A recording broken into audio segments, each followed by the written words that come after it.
give you a quick breakdown. Parental advisory with this show. It could give you nightmares and stuff. I'm just kidding, but my friend, my co-host is gonna tell you what this episode's about. So in this episode, we get into a little bit of the Trump conspiracies that we have, and we delve a little bit into the AI, a little bit more in that discussion. And we touch a little bit on some of the skinwalkers, but then we get into some crazy stories like portals and the Philadelphia experiment. Also touch on some spiritual subjects, so be sure to check it out. We also touch on some new subjects that are going to be future episodes too. It will be very interesting for you guys to check out. Thank you for tuning in and enjoy the show. Everybody, welcome to part 2, episode B. We had a little technical difficulties when we were recording, and I think AI tried to shut down our podcast, but we could talk about that later. But we are going to get back into it. We're going to cover the skinwalkers a little more. We're going to cover AI, and we want to cover something that's really relevant and it just happened, and that's the big show that we're watching called the presidential election. Yeah. So I'm glad you brought that up, and I'm glad you said what you did about the AI, because if you weren't, I was going to. But as far as the election goes, yes. For those of you who don't know or aren't aware or awake to it, be honest, it is exactly what it is. It's on TV. It's a drama. It's the biggest drama you'll see in America, with the most money invested in it, and it has its agenda. It has its ending. Everything plays out the way that it's scripted. And remember, I'm saying scripted. So that's the point we kind of want to get in. But before we get into it, I kind of want to show you so that you understand what we're talking about here. So for the viewers, this happened in Philadelphia.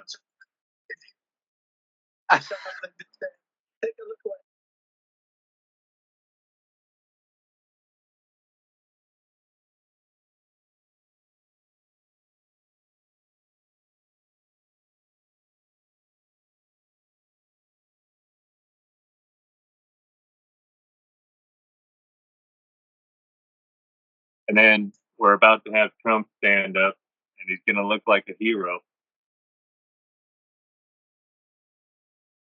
And I mean, how can you not? When you see this picture is all over, and it's very iconic, and it definitely makes him appear to be more like a superhero. Right. Well, and then like right here too, the famous picture that shows it. Yeah, that's what I'm right here. Keep fighting. When he starts doing that, with the blood streaming down his face and everything. Right, somebody, keep fighting. See. Yeah. Somebody, what are they fighting for? I don't understand. Hey, somebody told me, he put a blood packet when he was down there on the ground and squirted that stuff all over himself. And I was like, oh, that's interesting, but I said, I don't really care to get into all the shenanigans those guys pull off to fool the society, because, like we said, it is scripted, it is staged. I mean, right now, Trump is going to come out as the Superman hero right now. He took a bullet for America, and he wants us to fight. Okay. So, be honest, I feel like that's exactly what happened. How do you get around the allegations against you? Do you know that he's got sexual allegations against him too, with a 13-year-old girl? And then the fact that he had been on Epstein Island. You have all the stuff that they tried to come at him for his presidency. Remember? Let me try to look that up. Actually, I seen a picture the other day. I think I screenshot it. Maybe I'll send it to you.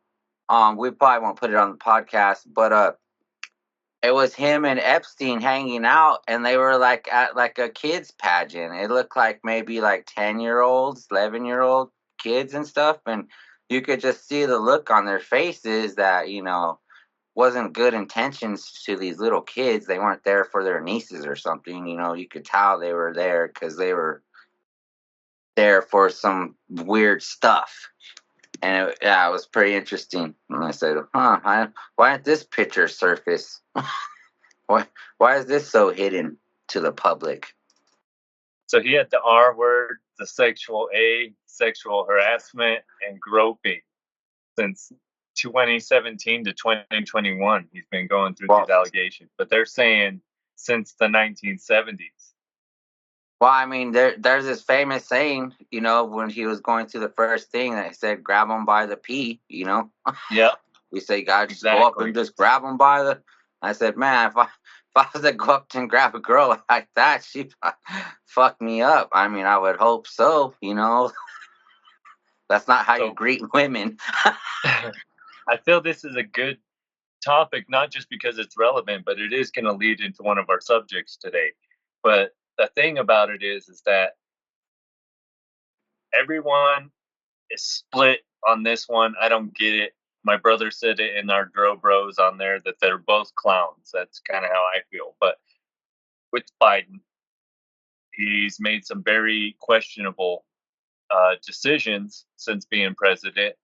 He seems as if he's like a robot or something of that nature. Just the way that he acts, he responds. He acts like he's also zoning out, like his memory is freaking getting fried, or his earlobes were different. All of these things, you know, this is all part of the conspiracy. So the reason why I'm bringing this up is because some say his skin was like this, and then he'd go, and it would suck it all back in. Like, I was like, is he wearing a mask? I don't know. Exactly. And then the other thing is some people speculate he may be an AI. You know, that LMD, like Marvel did, the life model decoys. I mean, you know, you see a lot of that happening lately, where these actors or you know, famous people, they glitch out, and you just see them like, you know, and you're like, that's kind of odd, you know, because I mean, I've zoned out too, you know, but I'm not like, you know, like I gotta be, hey Joe, snap out, you know, I might get lost in my daydreaming, fantasizing about some fat girls or something, you know, but like, you know, I don't zone out where I gotta be like snatched back into reality. It reminds me of I read about it a while back, like how hypnosis works. And it reminds me of these guys being like like they're hypnotized and stuff, you know, and then it's like they're waiting for their next instruction so they could sleeper agents. Yep. Yeah. They're called sleepers. And that idea was big in the Cold War. They believed that if people saw something on TV or they heard a certain key word, it would trigger you to wake up and you're going to do what you were trained to do. So under hypnosis, say you were trained to be an assassin, you have a target, and at a given point you hear a key word or see something, and it just triggers you to go into that mode, but without remembering. That way, if you were questioned, there's that movie with Denzel in it that was a remake of the 1970s movie, The Manchurian Candidate. Same thing, you know what I mean? So you have a sleeper agent who goes and does this thing, but when he's questioned in court and things of that nature, he can't remember that situation because he was under hypnosis. So he was trained to be hypnotized, do the action, but don't remember it. Have you ever seen Kingsman? No, but I've heard of it. Oh, dude, those are actually really good movies. So there's a scene in there. It's kind of like what we're talking about, but they kind of show like how MK Ultra works with cell phones. So he explains it too. The Samuel L. Jackson character puts this stuff. He drinks it. It's in his cocktail, and they're kind of like nanobots that send like frequencies. So when the phone signal gets set, they're in church. Everybody's in church, right? And the secret agent guy, the Kingsman, they send the signal and it snaps in his brain and he just starts killing everybody, like brutally, shooting them in the head, all kinds of stuff. But you know, that's kind of like how the MK Ultra works too. You know what I mean? Like these guys do that stuff, and then certain things will just trigger them to snap into like these modes and stuff, and it's pretty wild. But they show like a really good scene on how it all works in that show. It's pretty graphic scene. I have it as a meme, but I just haven't made it yet. I definitely want to get into that subject more on another episode, because that's going to be a whole thing. We could do Plum Island, all of that stuff, because that took place in a basin in Canada and among other places. It's why Lincoln Park called themselves that. So like I said, we could get into that story more in another one, but I do want to say that as far as that sleeper cell stuff goes, right? Hey, wasn't there a game called that? Holmes. Was there a video game called that, Sleeper Cell? No, Splinter Cell. But also the movie I wanted to mention you were talking about, it's a comic book, for those of you in the audience that don't know. Oh, the Kingsman, huh? Yeah, they're a comic book series. And that's right. Going back to the Sleeper Cell thing, a lot of people accuse James Holmes of being one too.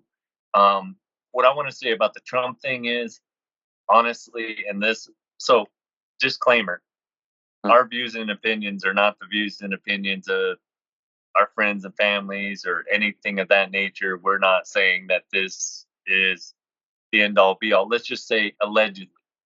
So allegedly, you have Trump possibly get shot. Maybe, maybe not. Like Joe just brought up, he probably put blood packing on. Who knows? But either way, he turned his head like this at the most opportune moment, first of all. Otherwise, he would have taken his head off. Second of all, yeah. I mean, and you have this gunman that nobody's ever heard about. Nobody really knows about. You have people that claim they know him. I mean, there's been too many faked instances in our history for me to just jump behind this. And I mean, the way he stands up and he's like, fight, it just makes him look like a hero. Hey, when I first heard it, they said he got hit with a rubber bullet. And I go, huh? A rubber bullet? They went through all that trouble to shoot him with a rubber bullet? And then a couple hours passed by, and then, I go to my friend's house, and then it's like, no, it was a real assassination attempt. They killed the guy and stuff. And I'm like, how come they always just kill the guy? All these active shooters, all this stuff and I've been saying this for a long time. They all suicide or they die. Like, let's interrogate them. I kind of want to know what goes through your mind to make you want to shoot up something like that, but it's always the same ending, If they're quiet and dead, they do not talk. So. But the Simpsons predicted this too. They predicted Trump winning the election. They predicted him getting shot in a failed assassination attempt. Hey, the first election was funny, how that big scene, how they predicted him coming down the escalator. The Simpsons. Yeah. I'm like, man, those guys are always on it. Even the picture they took, remember? With all the world leaders, and they're standing around that glowing orb or whatever for Time magazine. Yeah. That shit was in the Simpsons too. Actually, I have this brought up. Let me see if I can find some images of what we're talking about. So funny. Here's one right here in particular.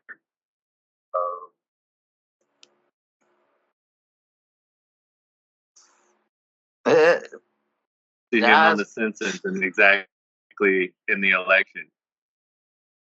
And then we'll see. We got more. Oh yeah, here's the very photo I was talking about on the escalator. I just seen it. So it's right here. This photo. Oh yeah. The glowing orb. Look at that. So crazy. He's even got the scared look on his face, just like it does in real life. So insane. He's probably like that's probably the glowing orb of CERN, and he knows that they're letting the demons through the portal. I know he has that scared look on his face. He's like, oh fuck. It could be actually. So watch, here's the photo you were talking about. I definitely wanted to bring this up because we mentioned these photos. Hey, the glowing orb is what captures all their souls. When they touch it, their souls are in there. Oh, really? This is going to be a video? Okay, so never mind. Let me try to find a better picture. I was going to tell you, too, I'm going to probably record a disclaimer for the beginning of our shows, too, just to kind of put a parental advisory and like a disclaimer that the opinions and stuff are, ours, so people don't get too excited and say, oh, stuff was pretty graphic. You need to put a parental advisory on there. Yeah. Because like a few of the shows I watched, they have one of those in the beginning, so I was thinking it'd probably be a good idea for us. Well, I sent Rich one. Hold on. So I gave him a picture, and here's what it is. It's like 107 or something like that.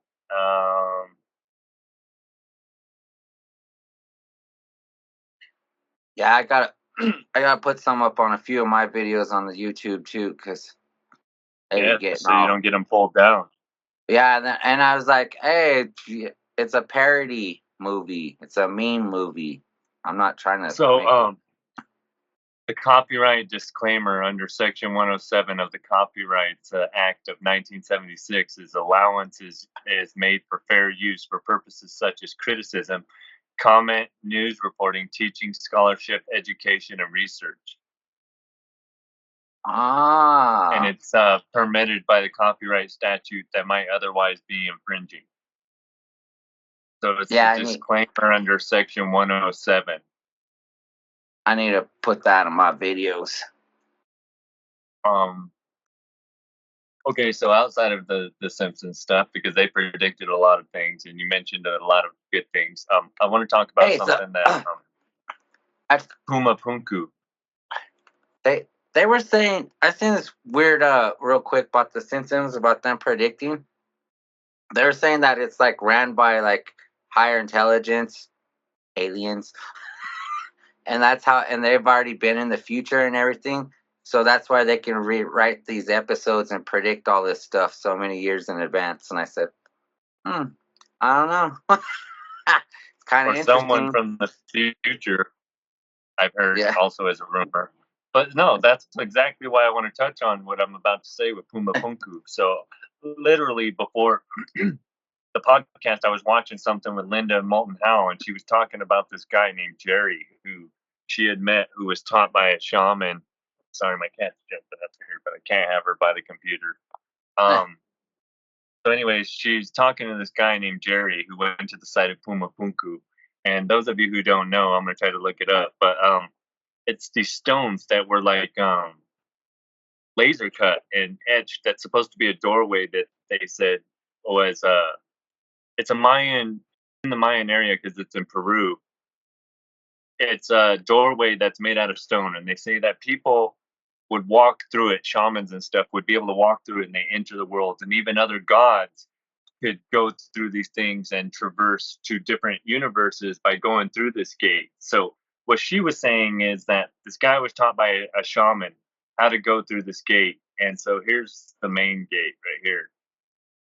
Hey, I've been seeing a lot of, I've been coming across a lot of weird things like that lately about these portals and stuff. So right here. Yeah, and that's why I wanted to bring it up, because what you said about The Simpsons. So in this, so the guy, he learns this chant, and he taught her the chant, but she was asked never to say it again, ever repeat it. But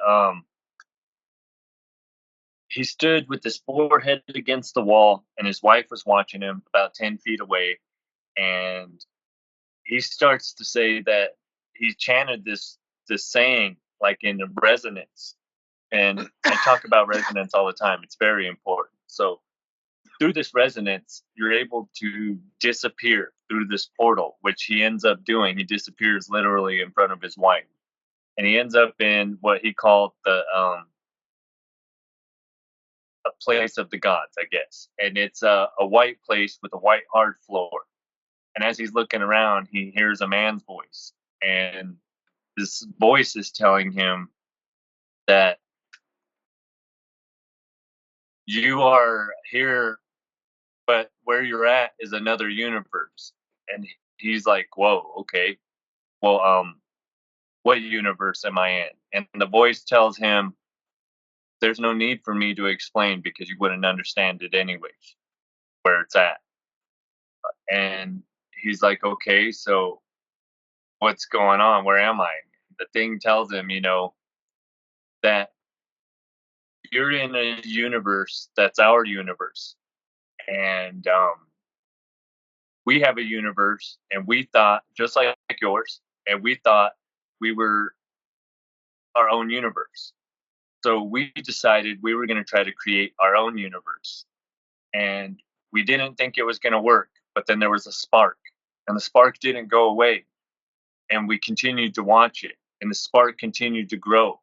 But not only did it continue to grow, it started to create itself and create its own life. And so this was a unique scientific opportunity for them to study. And so these beings said that in discovering that they created a universe within their own universe by accident, but they're afraid of what's going to happen, is what this guy, that Jerry, got from this voice, is that the beings were scared of it growing and what the potential of it was and what it could cause. But in discovering that they created a universe in their own universe, they found out they're also another universe in someone else's universe. And they said it's just this big picture of different things layered on top of layer on top of layer.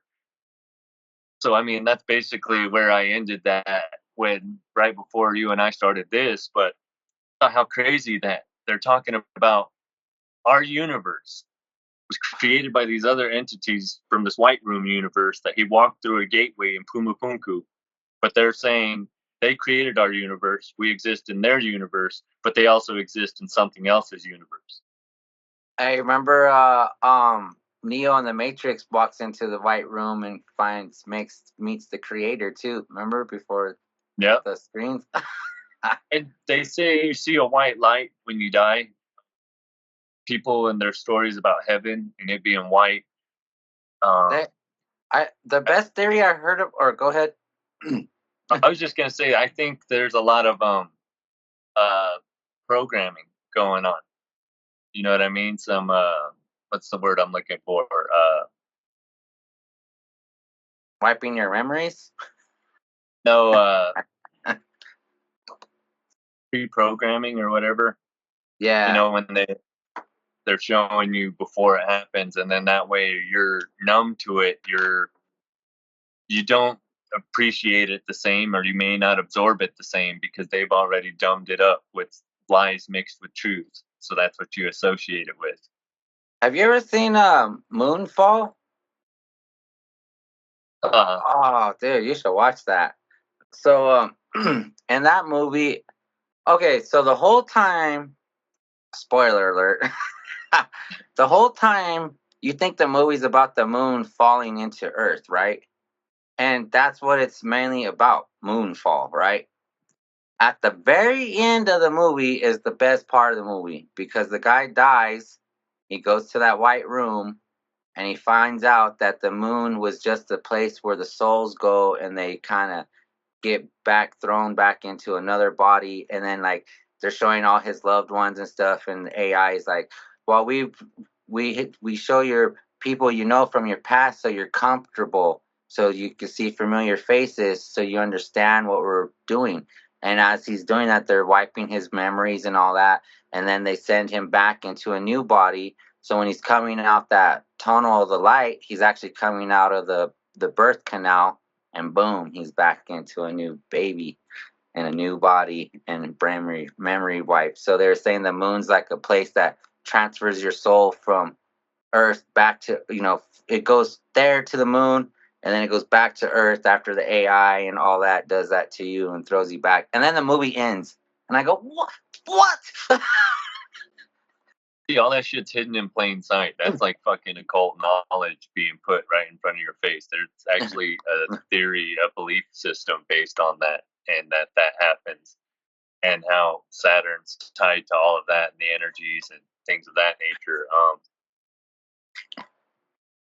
I will say that I definitely could see that happening because I do believe in reincarnation. I have a different take on how that is, but I don't know if it's AI doing it, honestly. I think there's other entities out there. So again, so let's start with this. All right. So you have Ahriman, and he was a Persian deity who's a spirit of evil, chaos, destruction, a devas. The Middle Persian word HLMN, Ahriman, in book Pahlavi script. The word is traditionally always written upside down. Now, the myth of Ahriman is the evil spirit known as Ahriman is found in Zoroastrian, early Iranian religion, and Zorvanism. He is also referred to as Angru Menu, which means the dark or evil spirit. He is in opposition to good spirits known as Ahura Mazda and Ormuzd. Ahura Mazda reigned as the god of the world and was known for creating it. So, like, a lot of this ties into a lot of other things. The reason why I'm bringing up Ahriman right now is because he's tied to this theory, and we touched on this on part 8, is that there's a myth that, or not a myth, a legend that in the age of Ahriman, he would cut us off from our higher spiritual centers, so that way they could trap us and feed off of our spirits by causing us to relive and experience this. They're weakening our spirit more and more while simultaneously feeding on us. And yeah, so that's why I wanted to touch on this with the AI, okay? Because it's important, because this is the age of Ahriman is the age of AI. So I want to show you this right here. It's the Kabbalistic tree of life right here. And hopefully it blows up pretty big. Go. So let me just bring this a little closer. So if you can see this. Whoa, So that's kind of crazy. You have earth, but you have heaven, the highest crown, right? And you have two pillars. This is known as the pillar of wisdom and the pillar of severity. What this represents is the Luciferic spirits in our life, and this represents our Ahrimanic. It's important because only one way goes to the top, right? And that is the middle way, the path of the Christ figure, what he came and showed us. So what perfectly shows this is the story in the scripture of the two thieves with the Christ. Because one, he says that he wants to repent for his sins and he wants to meet the Christ's Father. And he says, "You will be in my kingdom tonight." And the other one, he rebukes and reviles the Christ figure. He's like, "I'm not going to change my ways. I'm not going to do this."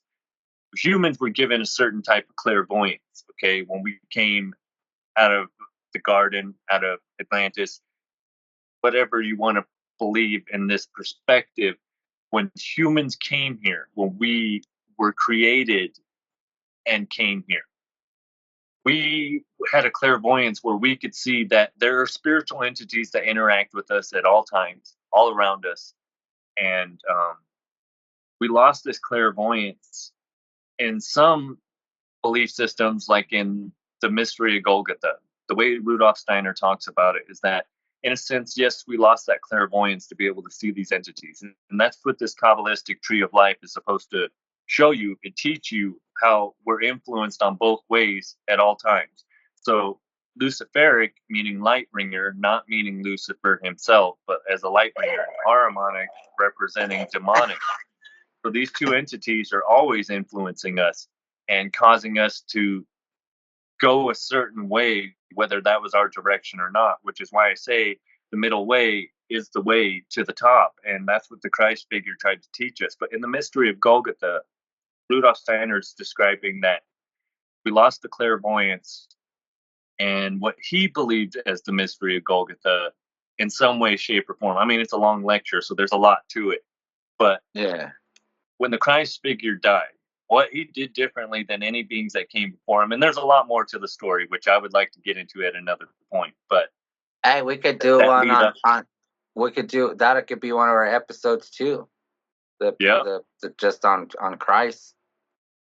So when his blood touched the ground, what it did to the world, to all races, is that it gave us a different intuition. It gave us connection to spirit, which we didn't have before, back to source. And yes, we lost that clairvoyant sight, but you can achieve it through work, meditation, and other studies. And if you study into esoteric or occult, they'll teach you these things. But what I'm saying is that so we lost that to gain this, but you could regain that clairvoyant sight. And because of that, humans have been blinded. And that's why we've been able to be deceived up to the point we're at now, where we're facing possible non-existence because of AI existing now in our realm. Because when we turn these things on, they're not going to let us turn them off. And we are relinquishing our control to them because they're going to be infinitely greater than us in every way.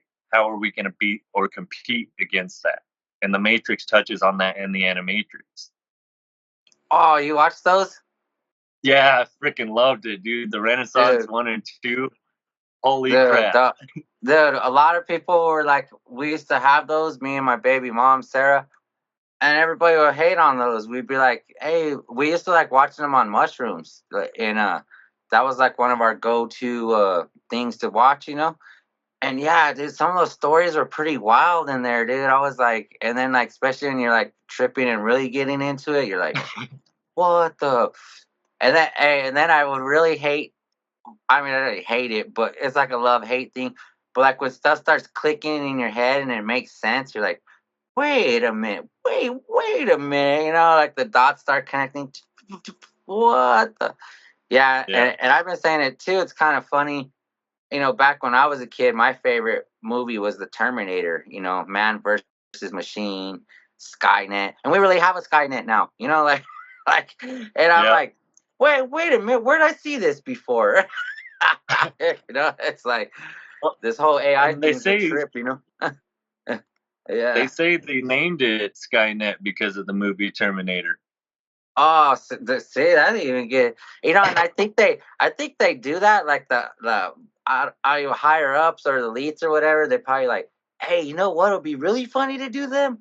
We'll name it Skynet and really throw them off. They'll never know. And then us humans like, oh, exactly. Oh, that's just a movie. Oh, And see, so that's what people don't get. And I brought this up and I wanted to show something of it, like preview of what they have. So watch. This is only a minute and 21 seconds. Oh, all right. We got to see this because it's freaking crazy, and I'll have to unmute the dang computer. But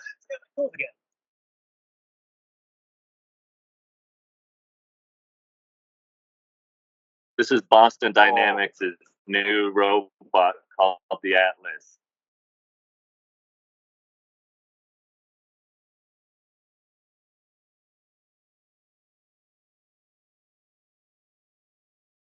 I mean, look at that thing. Obviously, right now it's. Even looks like he's happy working, unlike us humans. Oh, dang, that's what the heck. People watch this video and say, oh, that's kind of cool. Me, I'm like, dang, he knows how to do all that? Like, look at that. He knew to push the... Dude, the string. Look at that. That's freaking wild, bro. Like... Such a show off. Did you hear how heavy that crate was when it hit the ground, dude? That's all I'm saying. So that's like Boston Dynamics, okay? I wanted to bring that up because they're like in the Western world, for what we know as far as robotics goes, because obviously Korea and other places, Japan, they're doing robotics too. It's crazy. I watch some of these videos. I try to watch the robotic expo every year where people are showing off the different types of robots they're working on. Even Tesla has one, which I don't know. They really haven't gotten that to work great yet, I don't think.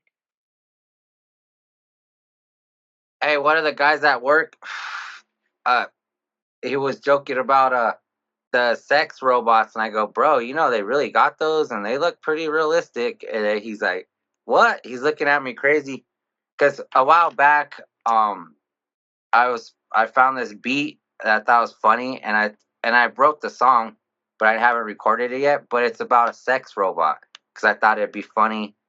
But the real story was I read this article about how in Japan they were doing researches on the robots and some malfunctioned and killed a bunch of scientists. It was like 12 of them. And then the story, I couldn't find it nowhere. You know who said that? How funny that you mentioned that. See, look, so the synchronicity, again, I don't believe in coincidences because there's no such thing. It means then that you have a random path with no meaning. Synchronicity is when your spirit connects and it's telling you something because it's leading you to something that was meant for your spiritual journey. So Linda Moulton Howe, who I talked about at the beginning when I was talking about the Puma Punku story, she's the one who reported on the lab in Japan from a source she had where the robot freaked out and killed a bunch of people. Yeah. Okay. So like when that went down, because I like to, I like to be kind of funny in my music too, But anyways, that went down, and I read the article, and I tripped out about it. And then I just watched that movie, Machina. Ex Machina. Yeah, and that movie blew my mind. I still talk about that movie to this day about everything. But anyways, back to at work today. The guy was like, I said, no, they legit have sex robots, bro. That's going down already. And I go, they're programmed and he's like, look at me weird. And I go, look. And I looked them up and I was showing him. He's looking at it. He's like, you can still tell it's a robot. And I said, yeah, but it's pretty realistic, bro. And I said, I might get me one. No, but they come with a VR thing to go with your VR headset. So that I guess when you're making love to this thing, then it goes with the AI that you have created in the VR. So then you're watching that as opposed while you're with the robot. Dang, you could have any celebrity. You got Sophia, the first robot to ever get citizenship in Saudi Arabia. You know what I mean? So this is already happening. For those of you who think that this is bullshit, it's for real. And it's been going on. They're already putting Neuralink in human brains. AI is a thing. Yes, they have certain types of AI. There's that thing that happened with the Google one. I can't think of the name of it right now. But the Google AI that started talking amongst each other in its own language, and they had to shut it down. And when they brought it back up, I read about that what you're talking about. Yeah, so when they brought it back up, they had to write in it a code that they couldn't do something like that again. I'm gonna try to bring it up right now. But hey, like was I said, it the one? for those of you out there, was it is that the same one I'm thinking of? And then it started repairing itself. And Joe Rogan talked about it and everything. Where was it? Right here. The chat bots is what they were. The Google chat bot, but it has a name. What the hell is it called?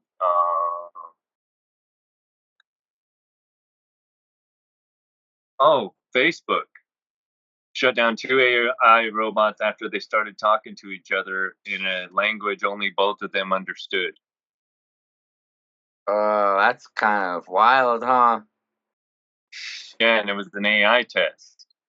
So think about that because, again, like I said, they're better than us. So you give that computer full access, that AI, to our systems. Now, that thing could download everything in that instant. In that instant, that thing has already made decisions about us. Now, when it starts talking to another one, and again, this was shown in the Renaissance part 1 and 2 of the Matrix. Okay, look, spoiler alert. In it, there's a robot and they're butlers and people at this point. So this is like leaning towards more exactly what Andrew Yang was talking about, who, since we're talking about politics at the beginning, this is relevant. Andrew Yang was a Democrat run for the president, or I can't think of the word right now, but anyways, he he was with the one that said, "I'm an Asian that likes math," because Donald Trump said something to make fun of him or whatever.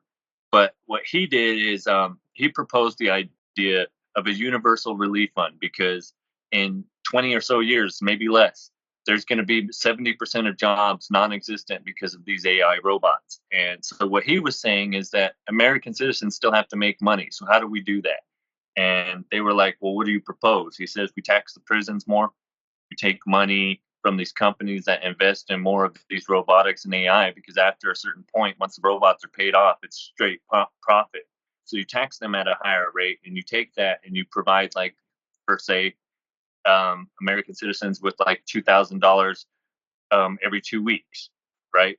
And so people aren't working. So he proposes, this is real life, people. Yeah. Now, in the Renaissance, people aren't working no more. So all they're doing is partying, and they have these robots to do everything for them. One day, one robot snaps and it kills his owner, and this robot goes to court. All them robots are decommissioned. The robots from that, after riots, they decide they're going to separate, and they're going to create their own country called 001. And these robots live on 001. They start manufacturing. Well, guess what? Humans aren't working no more, and we haven't been in a long time. So at this point, we definitely can't compete with the robots, and they're outsourcing us.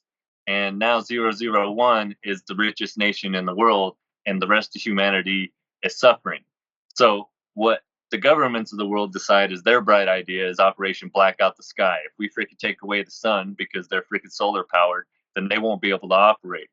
What they do in turn is kill the planet, and now we go into a war with robots who found better ways and better sources of energy, like us, to keep their batteries operating. And it started a war, which ended up us losing and becoming put in pods, like where the Matrix starts. So, hey, isn't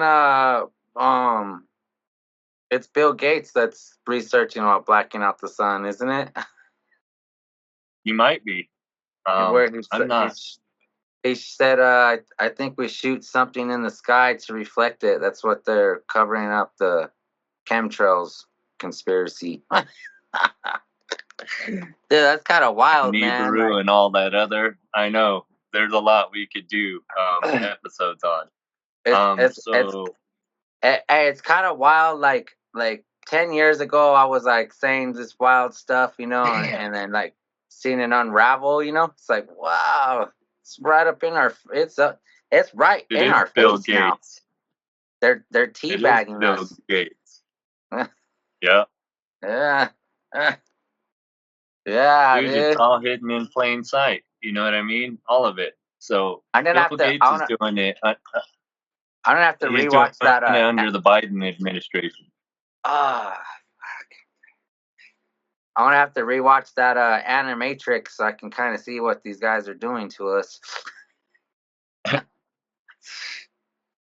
So in that, the robots learned that we were protein-based creatures and we couldn't compete. And that's how they were able to disassemble us so quickly and find our weaknesses. So remember that when I'm saying that this is real life and this is a threat that we could face. That's why Elon Musk, he fought it since the 70s. But like he had said on Joe Rogan, he ended up having to take a fatalistic attitude, because at the point where they already turned it on, what can you do?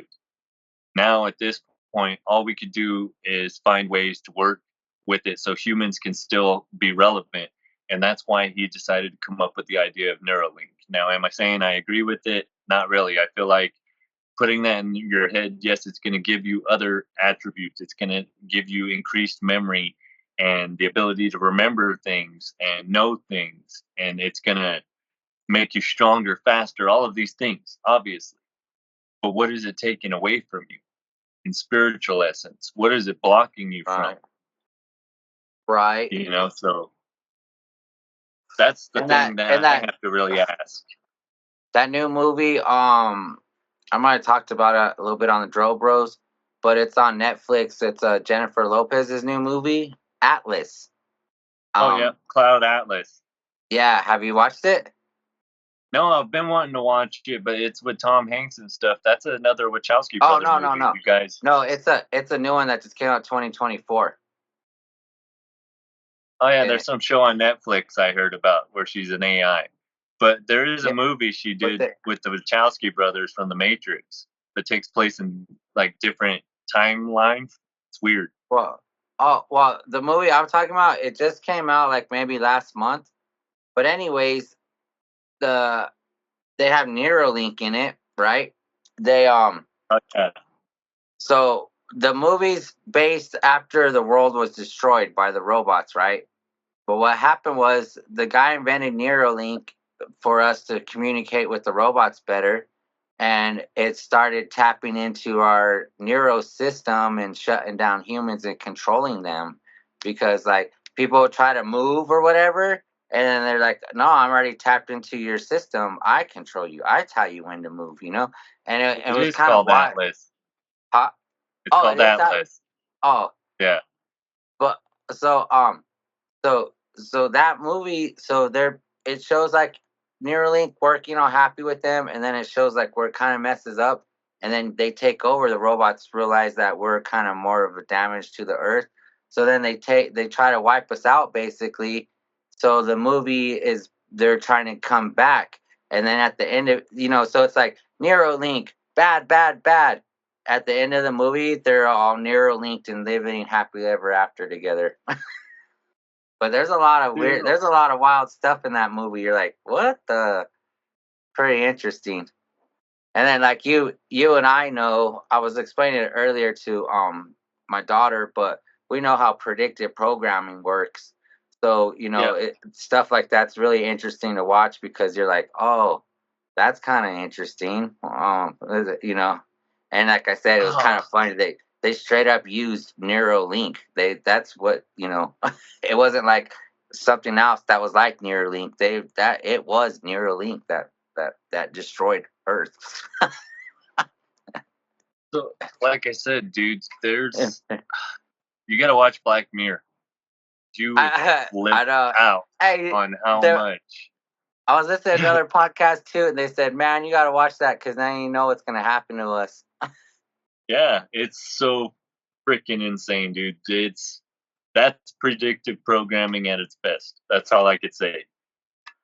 Yeah, I'm gonna definitely I'm about to wrap up this show. I've been binge watching. I'm on the last 2 episodes, and I'm done with that season. And then Cobra Kai comes out Thursday. Gotta binge watch that season, and then I'll watch the Black Mirrors.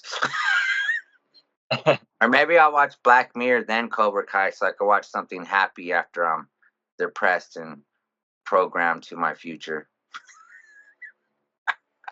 So, but that gets said, like people that you guys are listening or tuning in, I mean, they put this stuff in plain sight, and it's so predictable anymore when you learn to see like their tactics, the one like they always like to do, what is it, problem solution reaction or problem reaction solution. It's just so predictable anymore. Like they're sloppy. They don't even get creative with how they do it anymore. It's like right there. The conspiracy iceberg, which is a word that was created by the government to debunk people who might be bringing in actual legitimate facts during the President Kennedy assassination. I was going to say attempt because of the Trump one, but we all know that's not what happened. And there's whole conspiracies about all of that. But I actually went to that site. That'd be another fun one to do. Yeah. I went to that site, though. I went to the Kennedy assassination site. I got to, and I was freaking tripped out, dude. Because in Dallas? Is that where it was? Dallas, yeah. Oh, in that's Dallas, cool. Texas. So I stood right there on the spot where he got shot, because they have all the spots marked with X's and stuff like that. And then they have these placards at places, but obviously where he got shot, it's in the street, so they're just X's, and it shows all the points where all the bullets were fired. And I stood in front of the. That's cool. Yeah, it was. That's interesting. I didn't know they had that.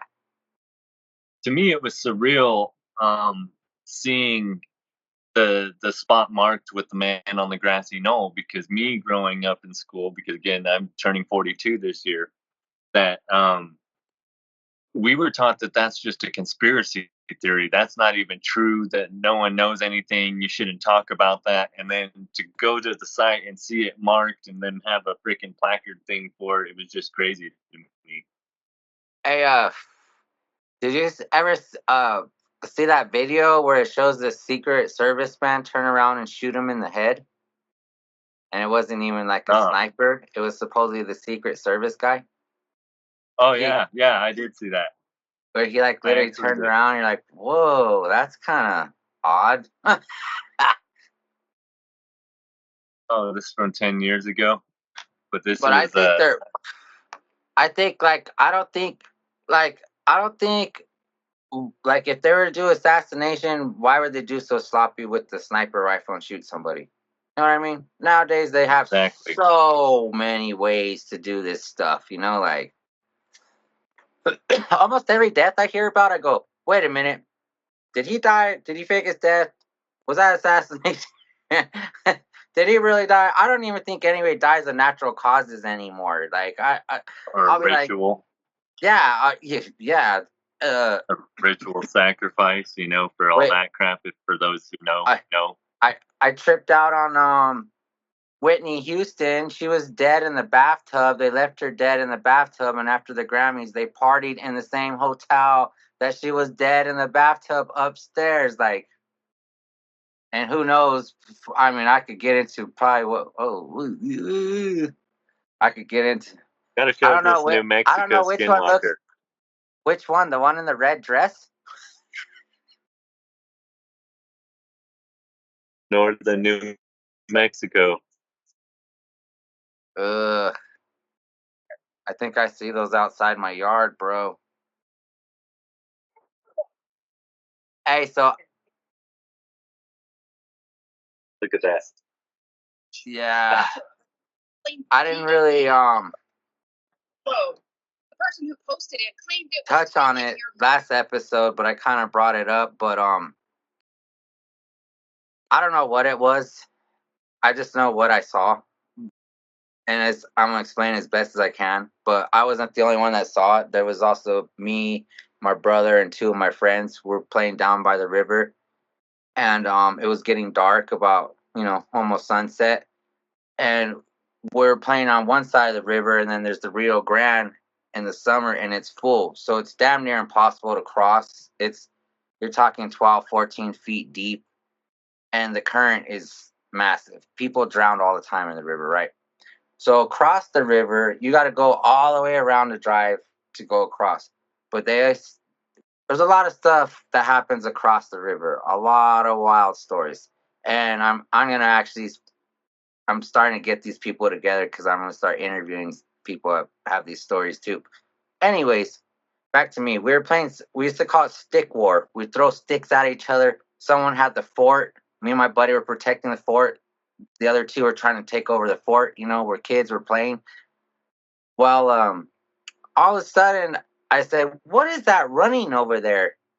No joke. It looked like about a 10, 11 feet in the air. It was above the trees, and it was a wolf head.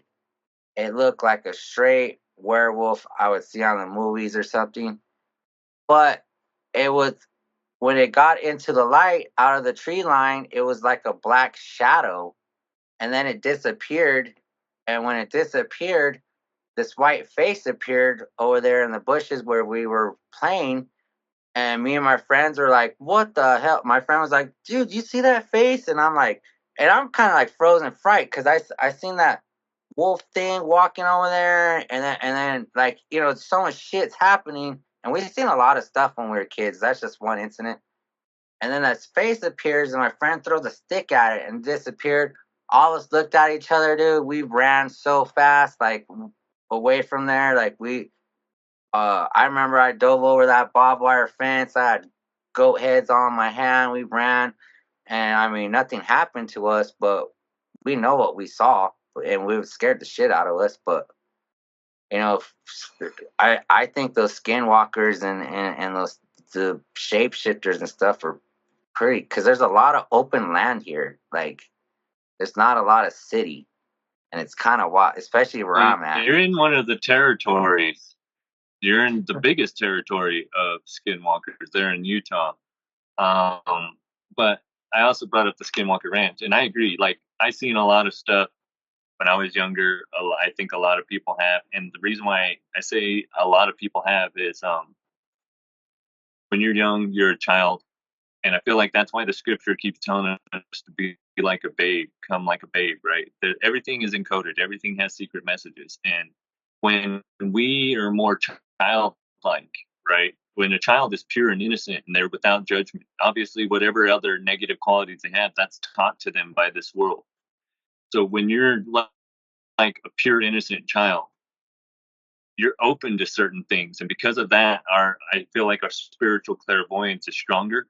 And a lot of people have had those, and as they get older, they just say, you know what, that's my imagination playing tricks on me. But again, that's why I brought up the tree of life in the Kabbalah, is because I wanted to show that was actually a way of teaching people how to identify when these spirits. I mean, there's a whole bunch of things that go on with this teaching of people how to identify when it's happening to you. So the reality of meditation is, it's not to silence your mind. It's not to sit there and just think nothing. That's what a lot of people have as a misconception. The reality of meditation is so that you understand what's up here, what's going on in here, who's up here. And then when you understand this, then you understand when there's things outside of yourself influencing you, whether harmonic or luciferic. And then you start to regain this clairvoyance of seeing when there's entities. We exist in two realms simultaneously, spiritual and physical. So there is another world, and like, I love how Insidious does it. You know what I mean? The further, how there's another world of the dead on the other side. It exists simultaneously in this world because I know, because I've seen it. And if you watch the Vicious interviews, you watch my old podcast, Esoterra, you'll see some of these stories that I talk about, some of these instances, and then even have the guy that was with me when I was perceiving this other world, to the point where I ended up like not looking in mirrors or reflections for 2 years, because that's a gateway, a window to the other world. And when you have the sight, you're Hey, able to see. I don't have no mirrors in my room. I have a mirror in my bathroom because it's on my cabinet, but I've not liked mirrors for a long time. I take pictures to promote stuff in the mirror. But yeah. Hey, there's a thing too, speaking of mirrors, there's a group called Dark Lotus, which was on Insane Clown Posse, Twisted, and ABK, and anyways, there's 6 members, but Dark Lotus is like a witchcraft group. They have their first album, when you bought the CD, it has the ritual, how to do the mirror ritual in there and stuff. And it explains how you go in the closet, shut all the light out, leave the mirror standing in there, and stare into it until you can dip into the other realm. And it's a legit, like, yeah, that's the black mirror. Yeah, and we were just talking about it. So synchronicity. Yeah. And for those that don't know what the black mirror is it's a portal to let any entity on the other side can come through it. And most of the time, they're not good entities. They're malevolent. I used to trip out too when I would take mushrooms and I would look in the mirror and I would see like the demon, bro. It wasn't I mean, it probably was me, but I'm like, well, who is that? Like, like it was your what do they call it? 1v1 calls it your it's an alchemist. Your the hermaculi. hermetic Yeah, homunculi. like, yeah, the homunculi. yeah. The homunculus. Yeah. I love that show. I eventually want to review that, maybe on freaking here, since we probably wouldn't be able to on the Dro Bros. But I watched both seasons, the movie. I freaking love Hey, that. did you And watch that's like based on real shit. Did you watch the we're talking about Full Alchemist still? Yeah. Did you watch the actual action movies that they made? I couldn't get into them. I watched the series the first though. one. I only watched the first one. The first Dude, live action movie. I raised my kids on those shows and everything, dude. My youngest daughter knows that show and everything. I love those. Those are really good shows. They are. My kids wouldn't get into it. And, you know, that's crazy. Sometimes you know how it is. When you try to show them something that interests you, it really turns them away. And you're like, oh, damn, I couldn't wait to have a kid to freaking share this with. And now you do. And they're like, what the hell? It's kind of funny because my oldest, my son, he's all into like the anime and stuff like that. Now my two middle childs, my daughters, they're not really into it. But my youngest, she's all into anime and stuff like that. So it's kind of, I got two that don't and two that do. So it kind of, you know, it works. But yeah, I tried to introduce him to things younger, and he didn't take on to some of it till older. Actually, funny thing.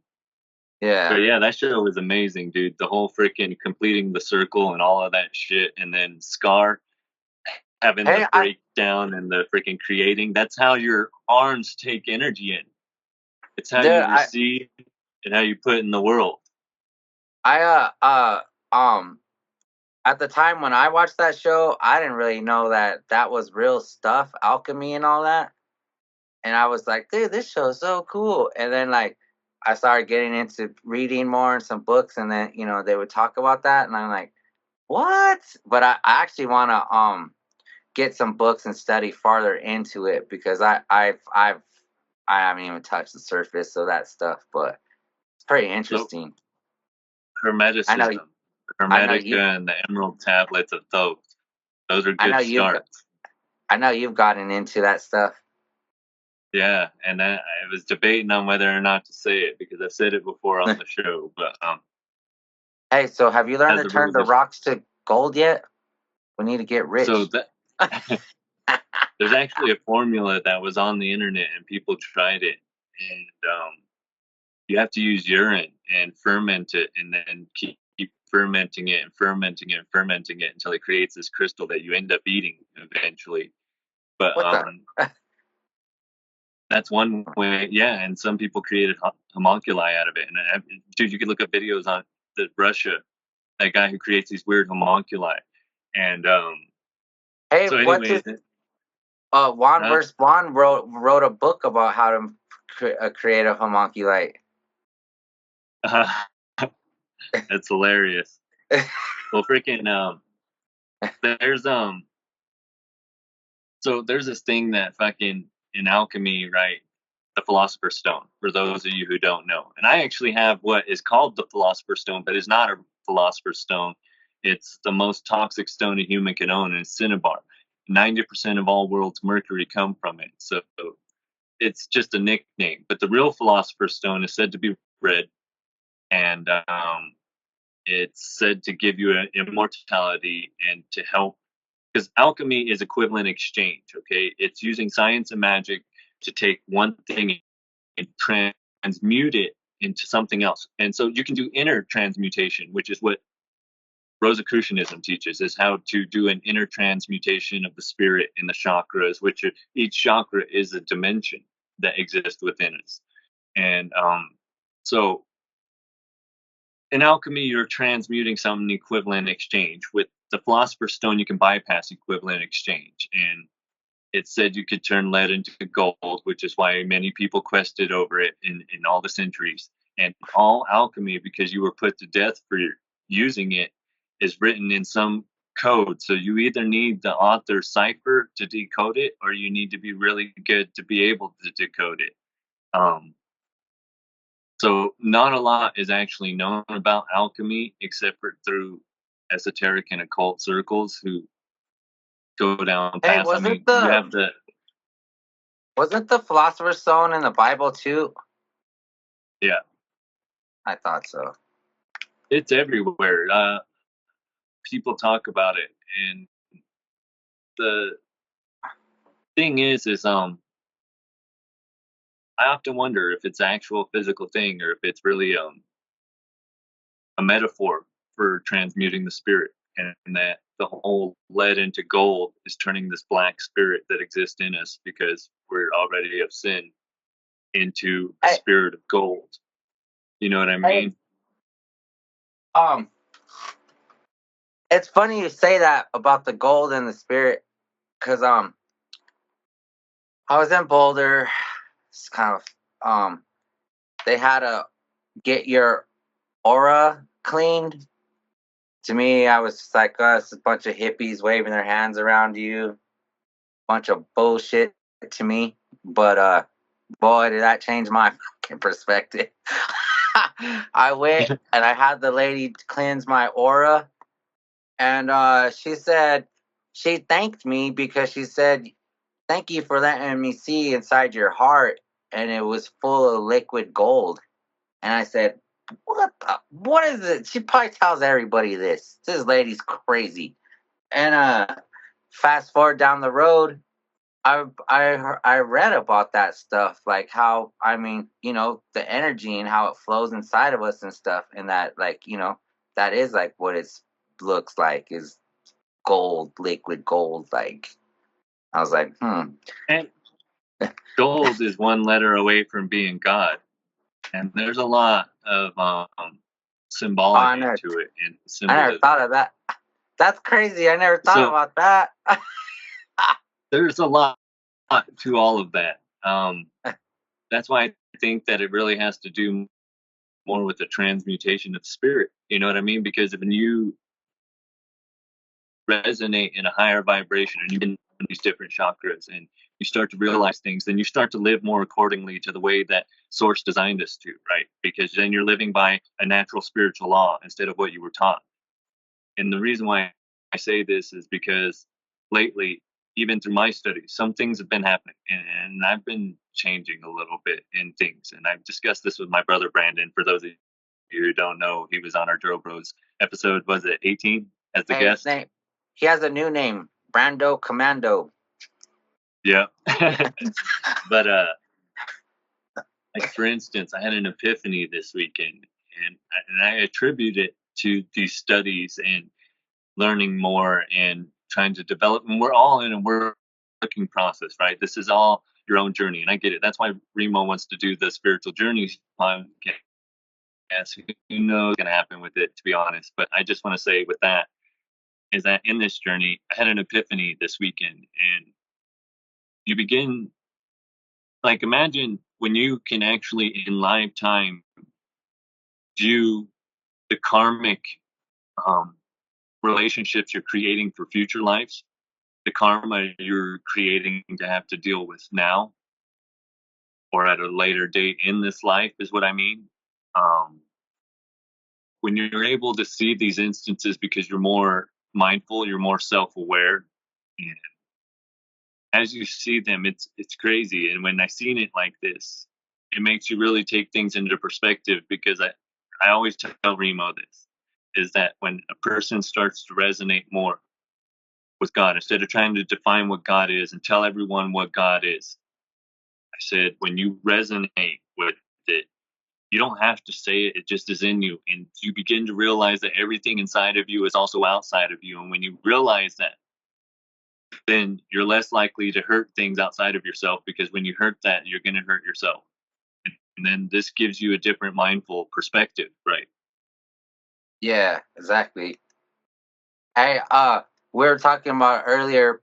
I forgot to mention it, but you're talking about how everything kind of affects each other. But like you were saying, a universe inside a universe inside a universe.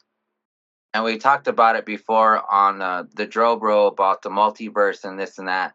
And then you get into like quantum physics and stuff, and then it gets like, like with me, it's like, man, I listened to this guy, the Sad Guru, and he says, imagine if you knew how to work all your cells to your advantage, like to have them working together as one, and imagine if you went through everyone and reconstructed yourself, and you had it all working through like the quantum physics too and stuff.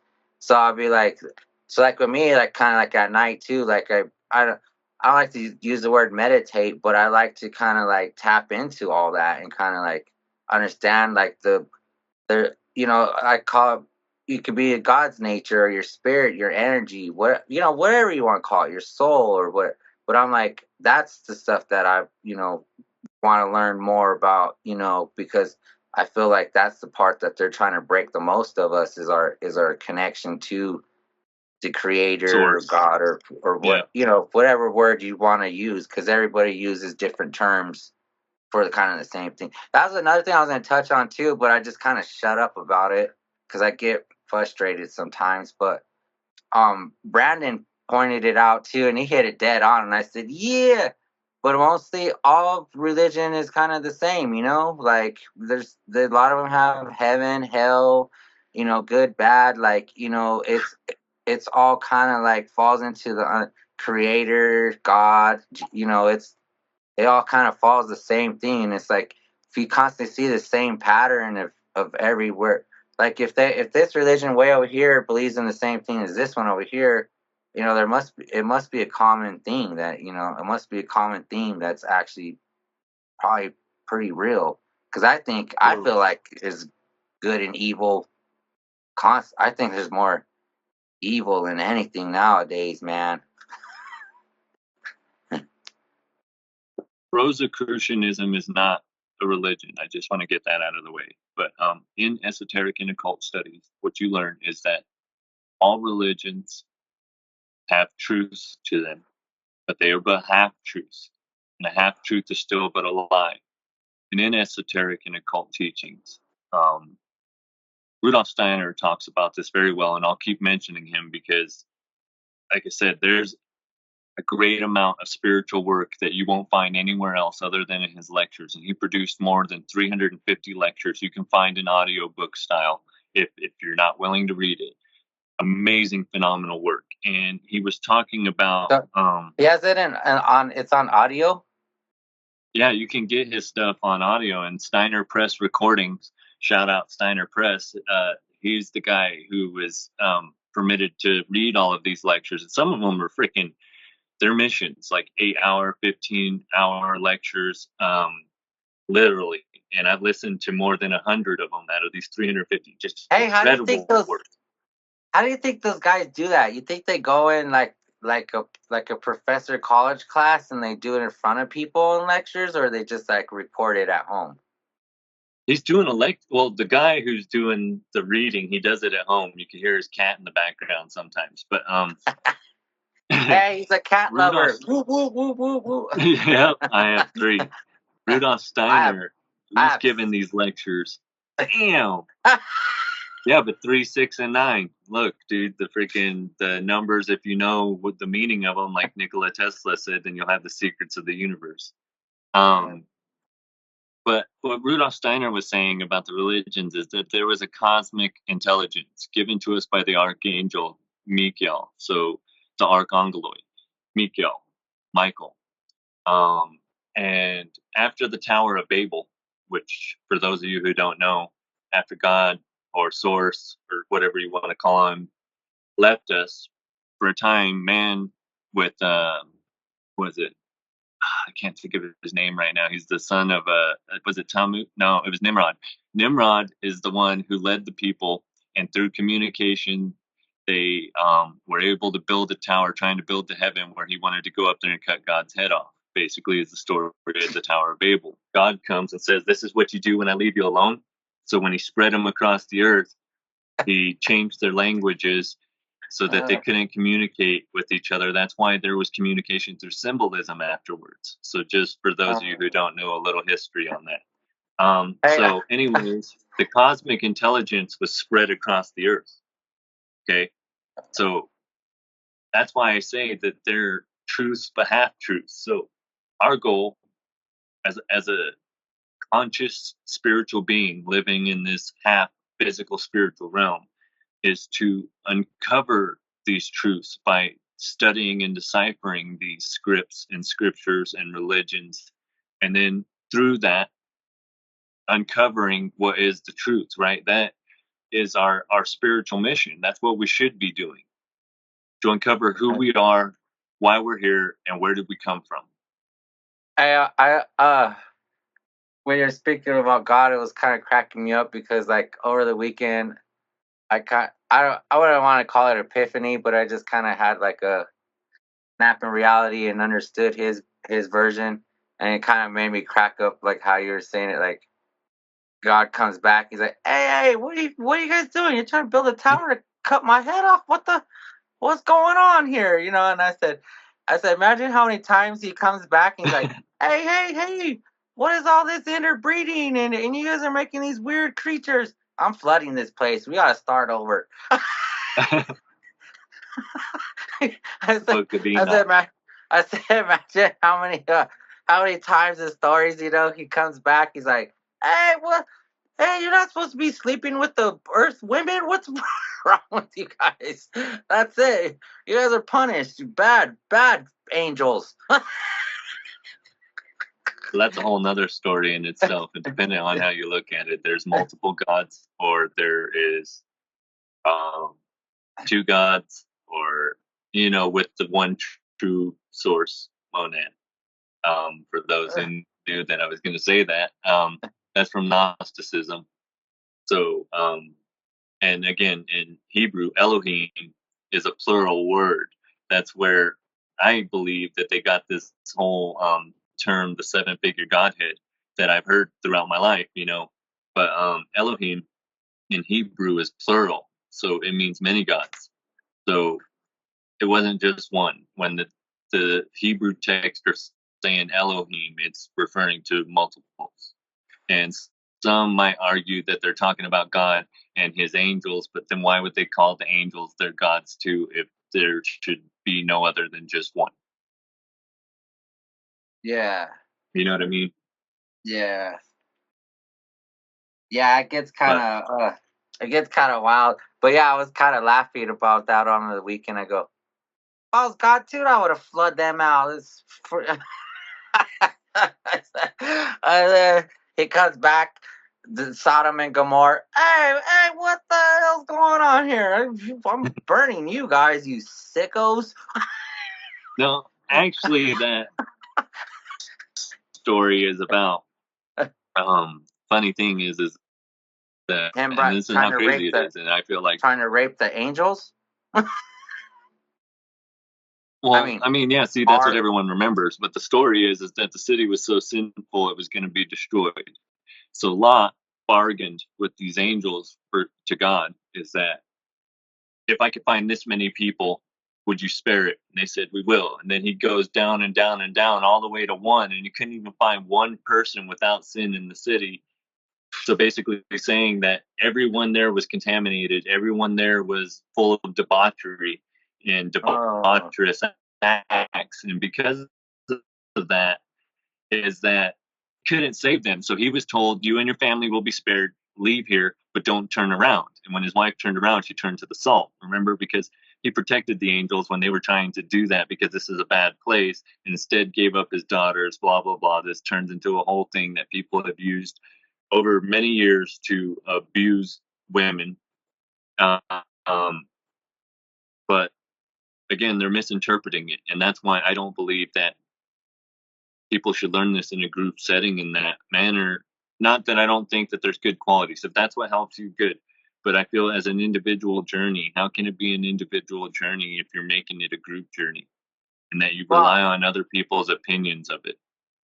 Well, and then like I was always taught like like my relationship with God or the Creator or my spirit or whatever you want to say, that's my relationship. It's none of your business. It's none of anybody's business. And it ain't for something for me to go brag about like, hey, last night I talked to God and no, it's none of your business. Like, like I have my own type of relationship with that. You know what I mean? And that's where I get kind of aggravated with like the church thing, is because all these people think it's a shield of armor to wear, that like, I go to church, I'm this, I'm that, and it's like, good for you. Like, I kind of got an argument with my dad about that a couple of days ago.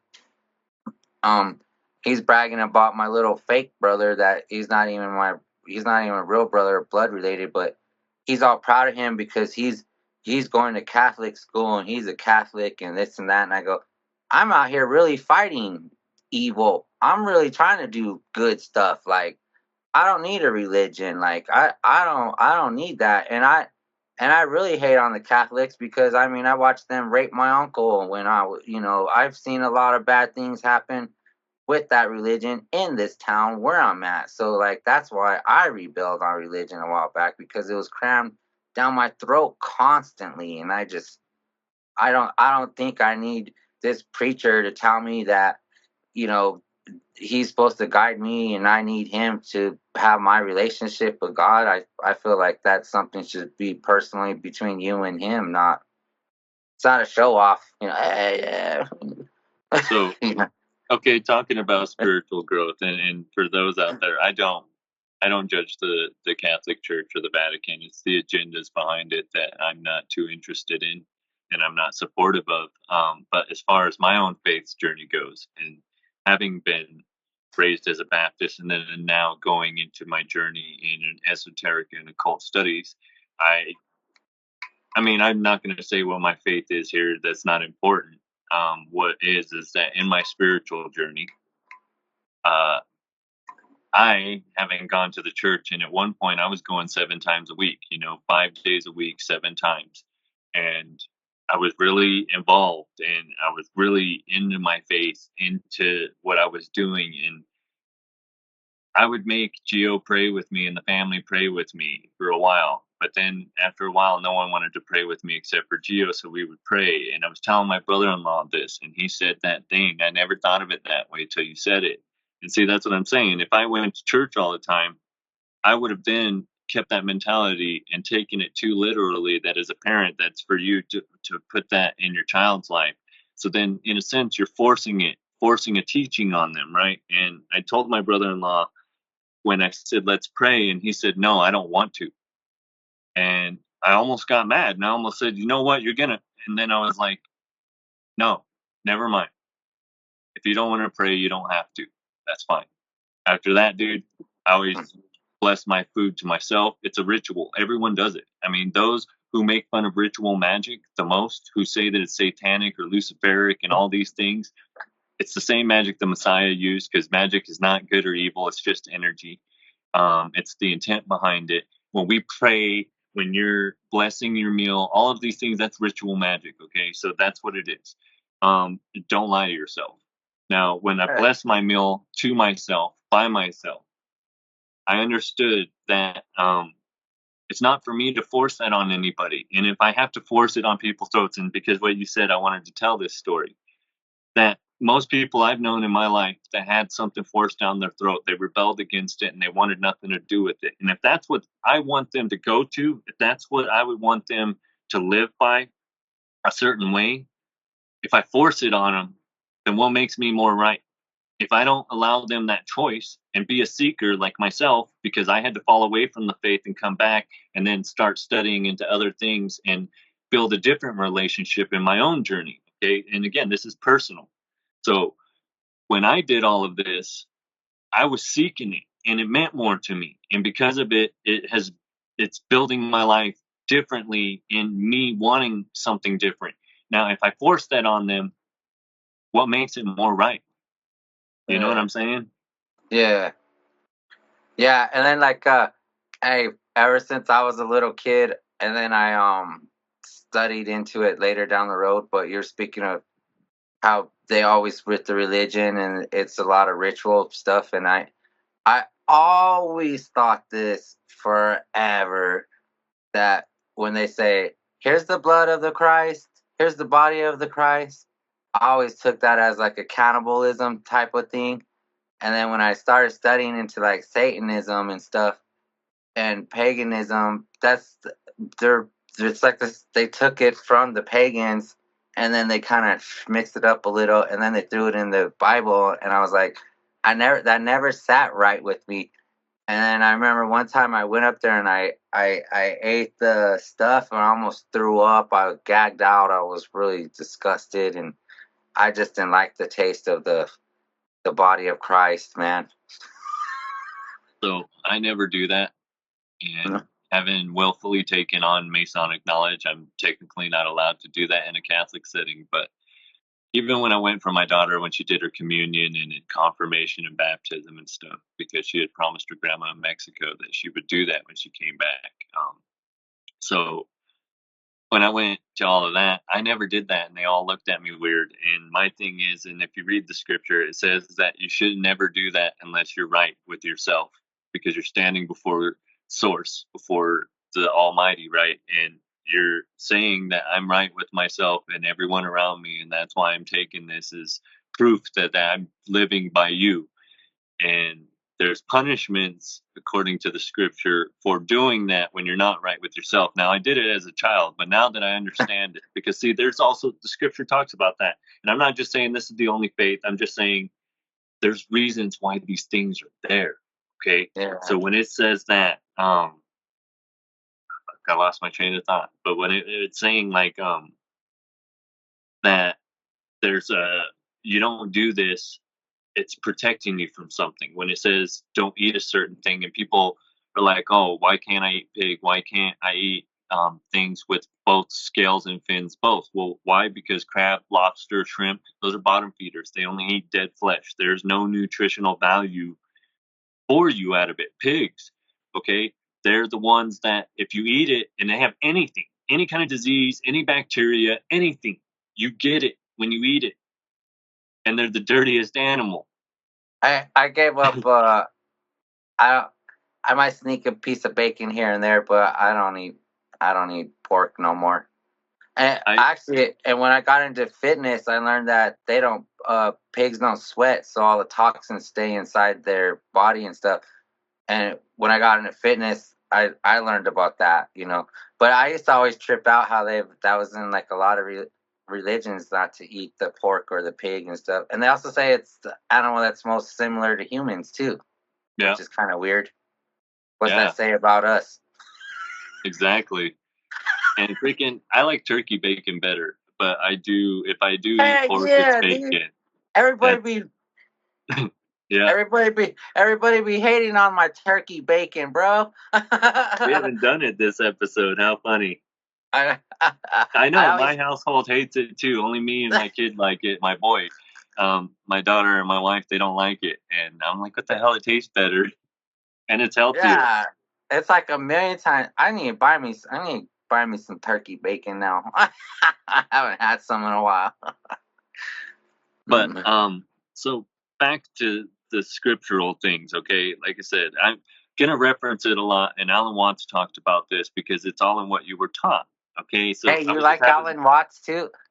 Yeah, I love Alan Watts, dude. Intelligent man, and he's a very great philosopher, basically. So he studied Eastern cultures, and through that came back and taught Western cultures about Eastern, and just some of the things and his ideas, his dialogue, all of it. It's just amazing. So what Alan Watts was saying in one thing, I believe this speech was called it's the seed of something. I had it saved to my phone, but I'm on it obviously. Anyways, in this speech, he's talking about how every person only knows what they were taught. Okay, and he breaks down religion, everything, and then when you'll have them people that say, you're going to burn in hell for saying that. And he says, yeah, but who said that? And they'll say, well, my God. And you'll be like, well, who told you that? And they'll be like, my pastor. Well, who told him that? And so on and so forth down the line, saying that everything was taught to a certain perspective. So depending on your culture and the way that culture had raised you, that is going to be your limited understanding of that way. And I mean, it's not the only way I have, but I was raised, again, as I've stated before, as a Baptist. So a lot of my references are going to come from that, but I have branched out and studied other things. So I have that too. But my main foundation did come from a Christian background. Yeah, it always trips me out too, like growing up too, like I mean, and I hear it more often than how they talk about it, but they just put that fear of hell, you cussed, you're going to hell. You lied to your mom, you're going to hell. Everything, you're going to hell. It reminds me of the Water Boy. That's the devil, Bobby. That's the devil. And it's like, well, what is it? Like, I argue with people all the time because they say, hey, that's unhealthy for you. That's unhealthy. Hey, tell me what isn't unhealthy, bro. The air we breathe in ain't even healthy. The water ain't healthy. You know, like, come on now, man. Like, how do we... And then like that, you know, tell me what I can't do, what I can and can't do that'll make me not go to hell. Yep. Yeah. So I'm looking at this watch. And I tell people, you know, living in this 110-degree weather, I think I'm already pretty close to hell, you know, but I'm glad I got air conditioner here. Yep, I have it too. They're gonna microwave us with the global warming.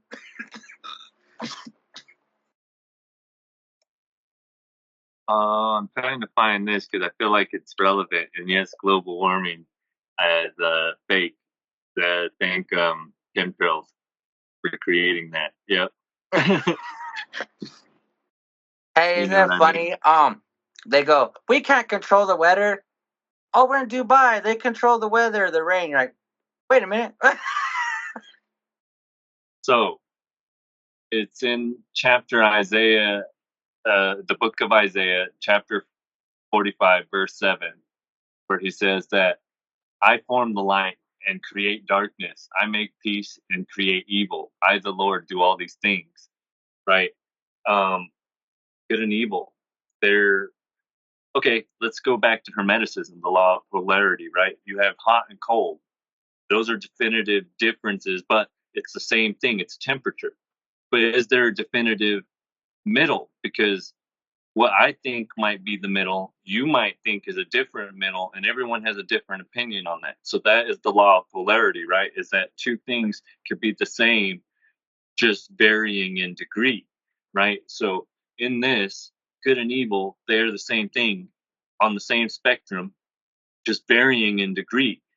Doesn't mean that he created evil, okay, to come out in the world and do these negative things. What it means is that we have the option of free choice. With that free choice, we're going to choose to go do good things or we're going to choose to do bad things, you know? And Remo said it on the last one, didn't he? It's easy to do bad things. I think he did. Wow, it is. Hey, Yeah. look, I was gonna show you. Look, this is Zeus. Oh, cute. He was the runt, but he's a little terror now. That's my daughter's cat, but it's tight because he's like tiger stripe, but with black and gray. But yeah, like it is. You know, even with like trying to change my lifestyle, you know, like everybody wants me to go party and drink. No one's like, hey, let's go run the track. Hey, let's go do something healthy. You know, hey, let's go do this. Instead, everybody's like, hey, you know, they want me, and it's like, it's crazy to me because like I've changed a lot in my life, you know, and it's all the temptation to do bad stuff is like bombarded like constantly with, you know, and I'm like, no, no, no, like, hey, can we do something healthy? Like, you know, I ask say like a girl or something. I don't want to go out and drink all night and get drunk. Hey, you want to go to the gym? What, you saying I'm fat? You know, it's like no, I just want to do something healthy. Like, let's go run the track or something. Like, but yeah, I mean, it's crazy, especially the world we live in nowadays. It's just everything just negative and bad. You know, it just blows my mind. Like, dude, that's why, like, when you guys say let's watch this and stuff, it's really hard for me too. So most of the time I listen to lectures, and the reason why I listen to lectures and I stopped listening to podcasts, so I haven't listened to one-on-one in a while or any of these ones. Every once in a while, I've been checking out Rogan when he has a guest I want to hear because they're people I already listen to. So obviously I want to hear them in a more live interview. But did you watch Terrence Howard? Yeah, I freaking both of them. I love that, and I agree. He's right. He may not have the words to speak it or express it, dude. It's so fucking. What he's saying is what, man. I can't even. Hermeticism other occult and esoteric teachings, what they've been saying for many centuries already. Science is finally catching up to and finally able to understand or explain into words where people are able to understand. And again, when you know, you know. I'm just saying there's a lot of validity to what he's saying. Again, I get why everyone's bashing him on the 1 times 1 equals 2, the Eric Weinstein thing or Weinstein, right? He said it was different because of the other. Very informative to Terrence.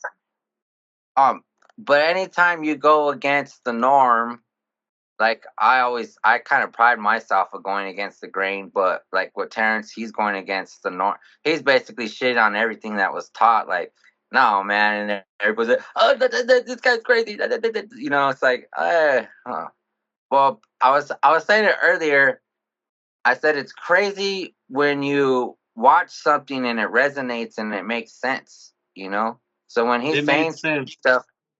Yeah, when he's saying stuff that makes sense, I'm kind of like, wait a minute, you know, like this kind of makes sense. It's kind of weird, like like off subject, but back onto the beginning subject with the Trump thing. They're saying, oh, an AR-15 took his ear like that, and I go, bro, do you know what an AR-15 would do to it'll take that whole ear off and the side of your face. Have you shot an AR-15 caliber bullet? Because I have. I shot quite a few of them, and that's not going to just nick my ear, bro. Sorry. You know who said that, too? Huh. Brando Commando.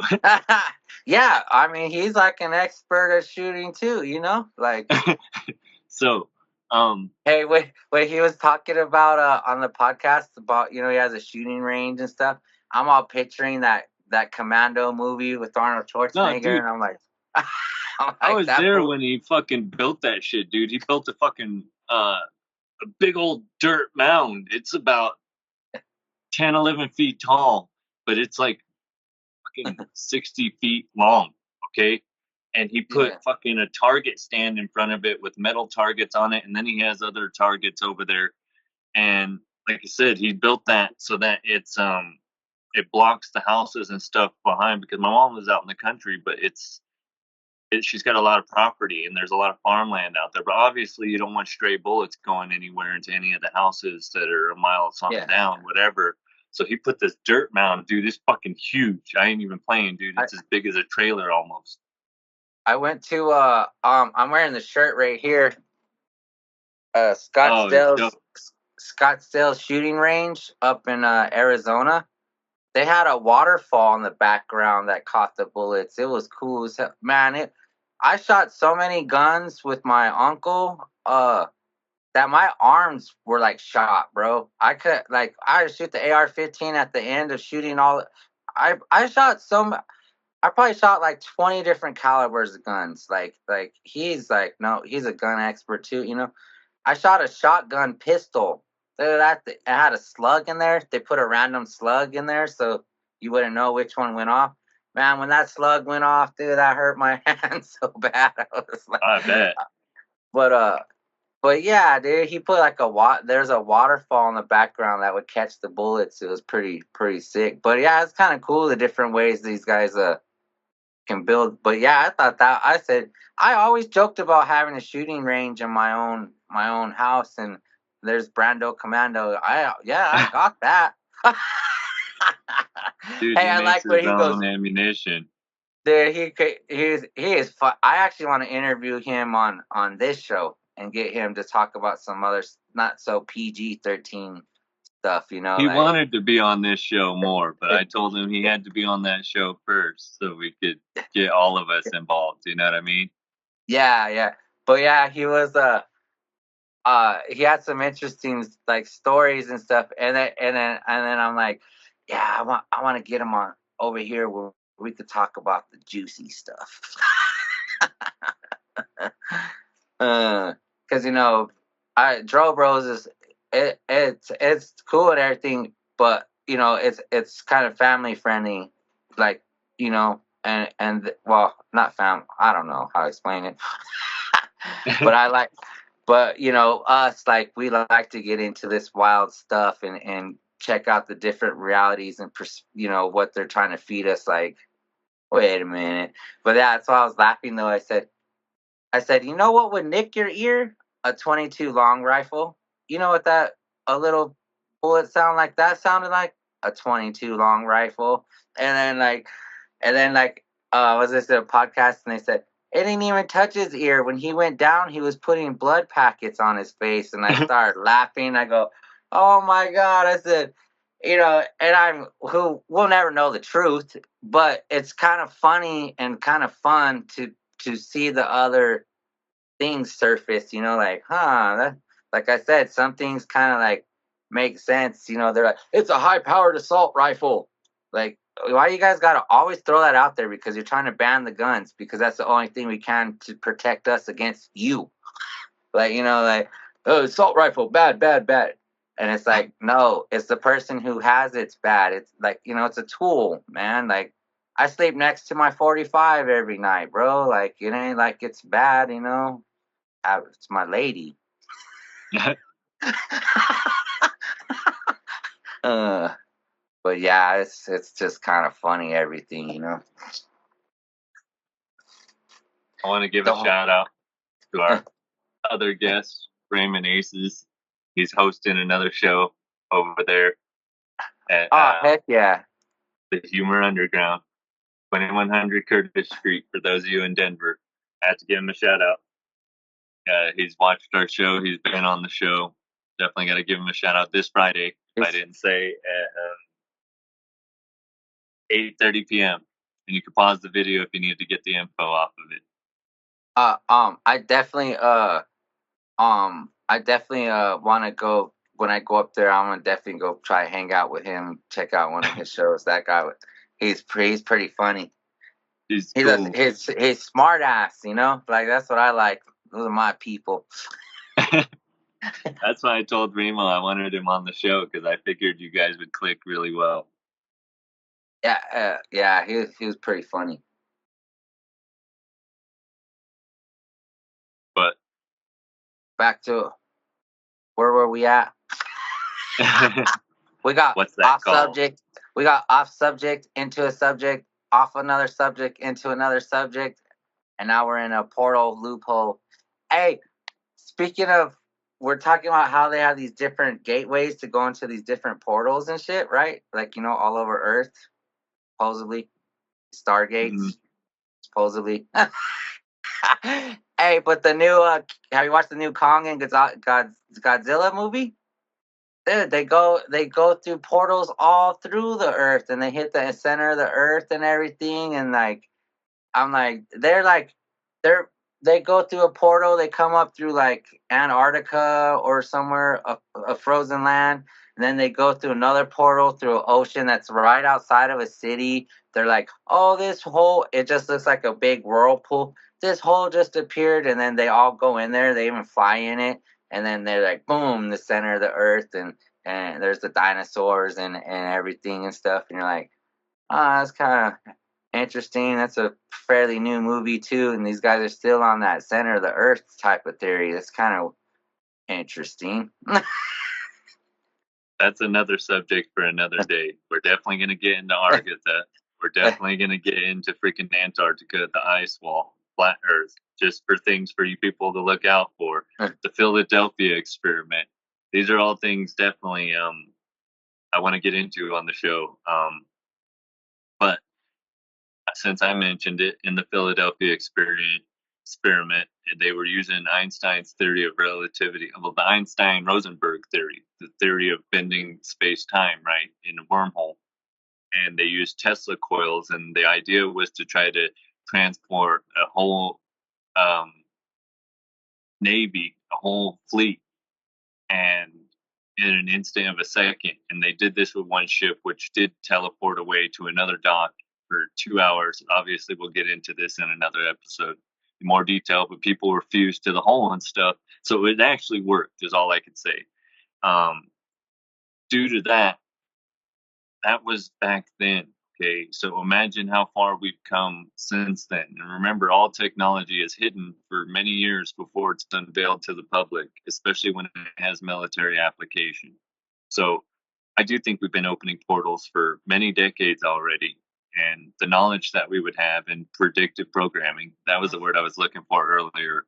Anyways, when I said pre-programming, I was looking for predictive programming. But I mean, it that's is why kind they of like do all that. it is kind of pre-programming. Yeah. But it comes full circle, the whole conversation with everything we're saying, everything ties into each other. And Right. when you get one bite on the hook and you start going down one trail and you follow the breadcrumbs, it leads you to another trail and another one and another one and another one. And you start finding that there's a lot of connectivity to all of these things. You have to find that there's some truth to a lot of it. It's always fun too, like I like to say the universe, but I mean, there's many terms for it. But when you study into something and then you start coming across it all, like boom, boom, all the information just starts coming out of nowhere here or there. Like, whoa, what? Oh, I never thought about that. Whoa, like you're like, man, it's weird how all this stuff is just clicking up right now. Yep. Conspiracy iceberg. Hey, did the Titanic hit an iceberg?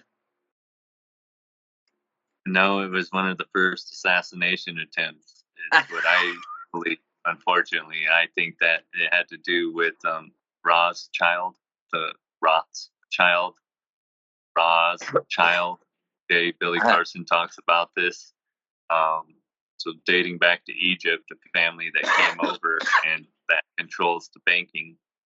So I do feel that there are esoteric and occult communities that have got a bad rap because people associate all of them to the Illuminati, this whatever that stole esoteric occult symbolism and rituals to do negative things. Again, like I said, there's no such thing as good or bad magic, but the intent behind it. So these people, I think they're one of the families. Everyone thinks this, the Rockefellers. I mean, how could they not be? But maybe again, they're just puppets. Yeah. I tripped out. I don't know why it kind of been popping up lately with the Titanic thing, kind of resurfaced and stuff, and like I said, information just kind of been popping up about that. But I didn't realize how many important people that were part of the banks that were on that ship. I was like, yeah, what? Exactly.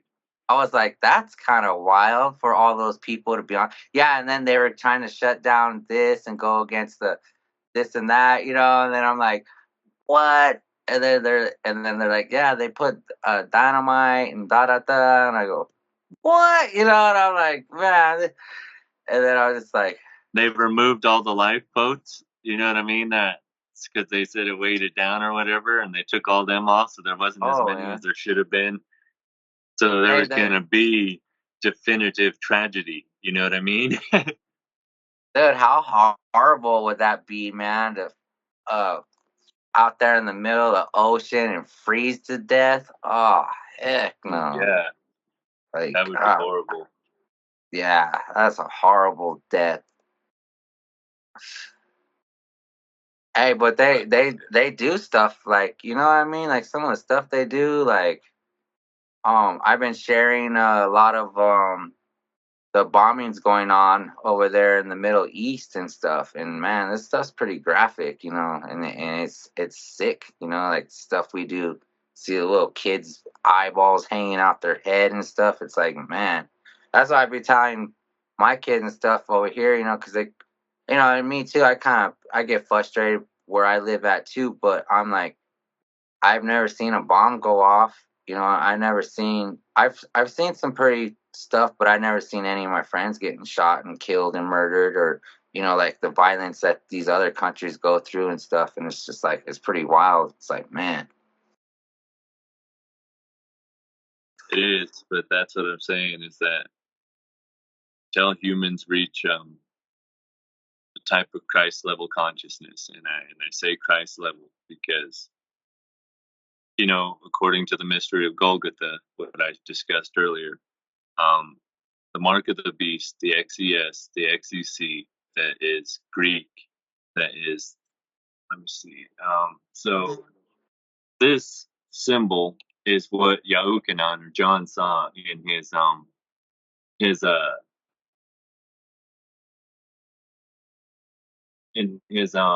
vision, because the vision he had for Revelation was a dream vision, and in that he saw this, and what he saw was the lexigram. So the Greek lexigram is what it's known as. Well, the alphabet, I guess. Why the heck is it not bringing it up? This is in all religious paintings, and I don't know why it's not bringing it up. Oh, and it's all blurred out.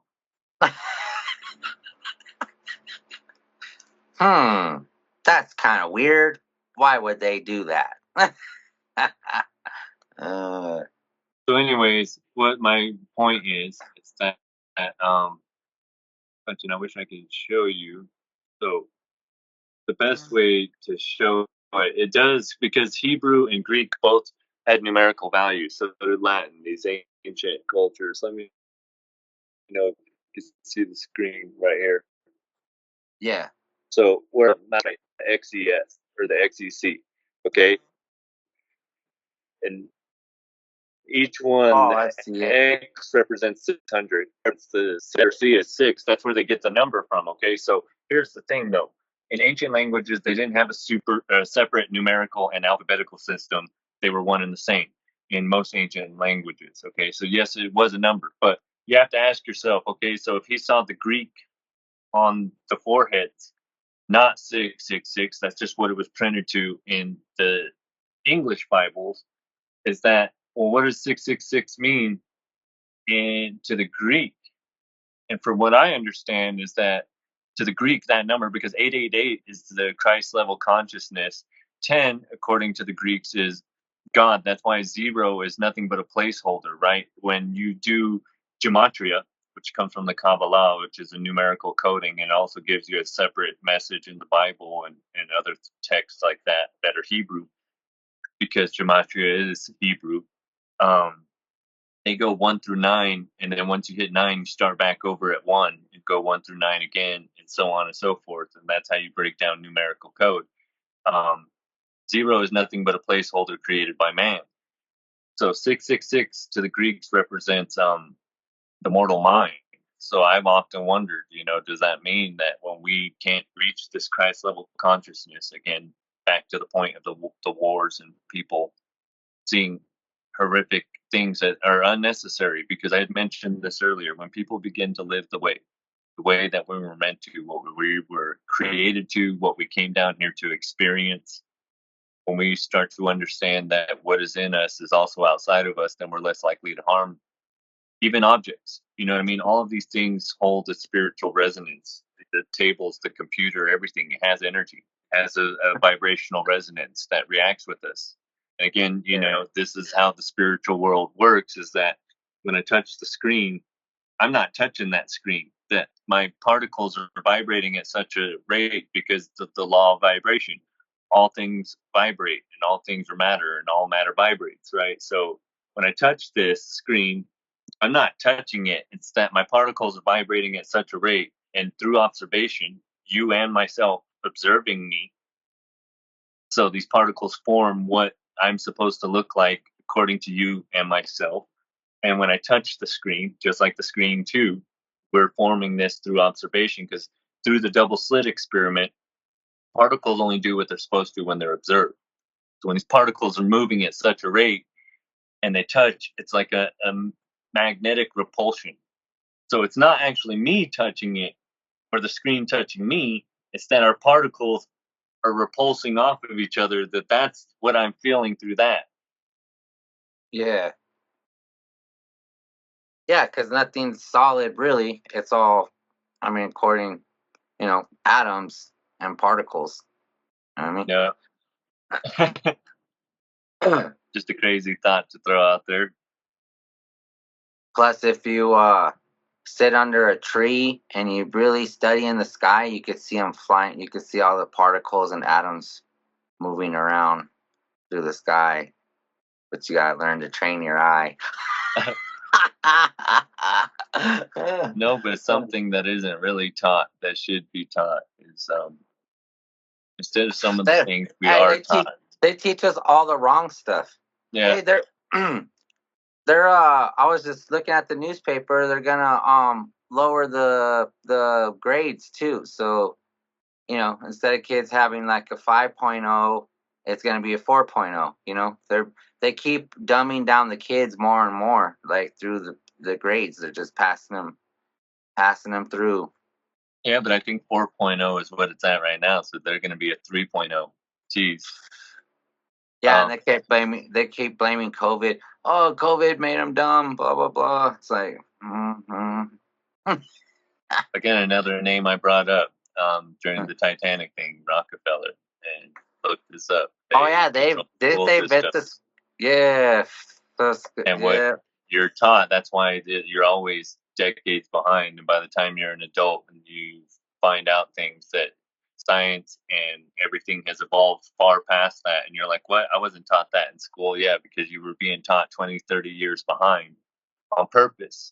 I learned more outside of school than I did in school. Let's just say that. And I was just gonna say too, like when I was in school, I hated reading because they would always make me read out loud, and I just don't like doing that.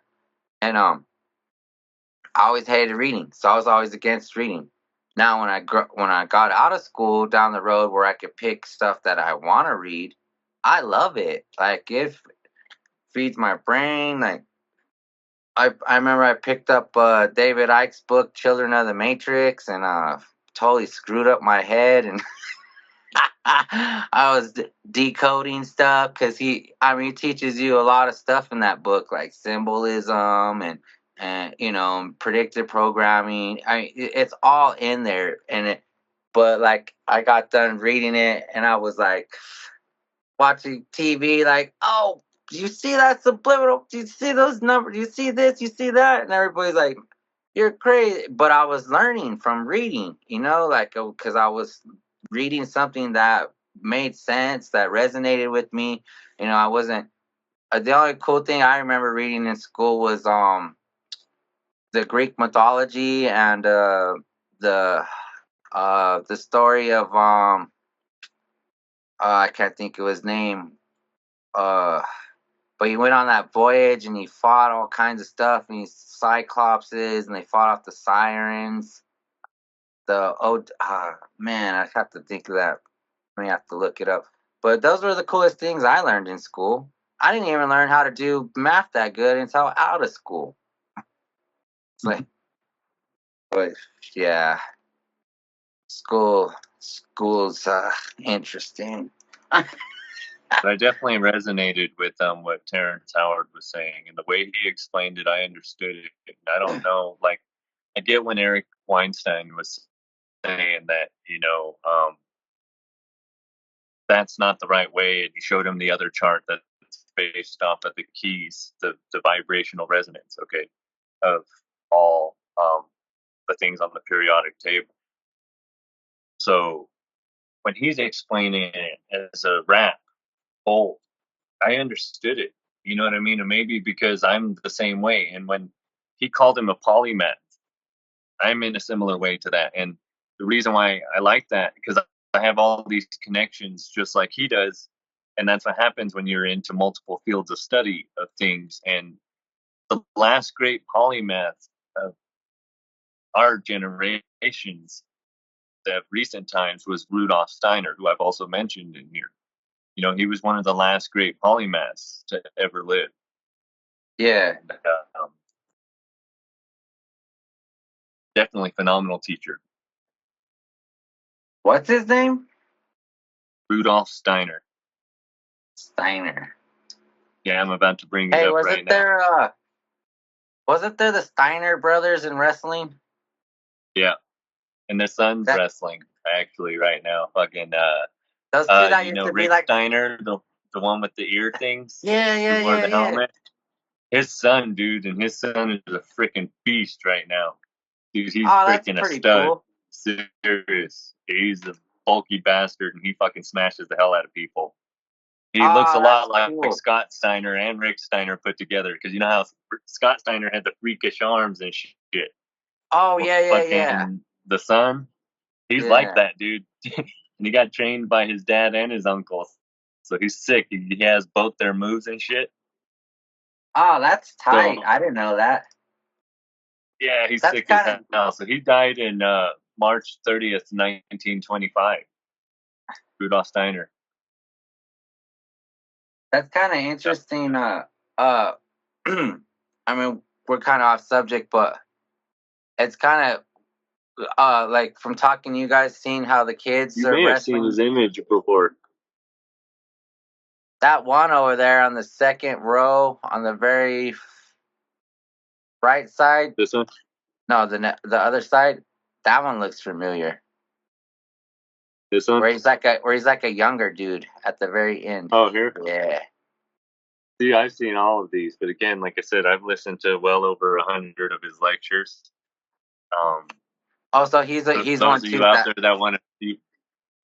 He does lectures. Well, I created a playlist, and you should check it out too, Joe. It's Rosicrucian on my channel, which is at 6GrimX, formerly known as Esoterror, or it says at 6GrimX of the Dope Bro Show, or something like that. On my channel, I have a playlist called Rosicrucians. I update it constantly. I'm personally tailored this playlist. My only condition for it is I have to have at least watched the video at least once. Some of these I listen to multiple times, even the Rudolf Steiner speeches. And every time I do, I learn something else. But he's the one who led me down paths that led me into another rabbit hole, that led me down other things, that led me to esoteric and occult symbolism, which then took me down the path of joining a Masonic order of the Rosicrucians. It's always fun. You go down researching one thing, and then you learn about 10 other things. You go down this rabbit hole. Hey, let me check this out a little bit over here. And then you forget, what was I looking up in the first place? Well, he created anthroposophy, and he helped found the Theosophical Society. He also was he created the Waldorf school education system, which still exists to this day. And there was one, I believe it was 1974 or 1976. It was built here in Denver. It still exists to this day. Have you checked it out? No, but I really wanted to send our kid there, but it's a private school, so it's definitely going to cost quite a bit. But what they believe in is teaching a child art, science, stuff like that, of that nature first, music and shapes and colors and artistic qualities before teaching them math and reading, because that forces us into a mindset that we weren't really developed for, right? Because if you look at ancient man, it's not like they're freaking learning all this stuff right away like that too. You're learning colors and arts and masonry and things of that nature, like look at the way that they built their megaliths. We can't even compete. Yeah. Obviously, allegedly, they probably had help, but I'm just saying that if you look at the architecture from the earlier man and you compare it to today, they had a different understanding than we did. So Rudolf Steiner talks about this, how Masons of today are craft Masons more or less than they are actual Masons. And what he means by that is real Masons understood the vibrational resonance of a structure. They understood how sound and acoustics work. That's why they built for the churches at first. And did you know this? So this is why they're called the accepted and free Masons.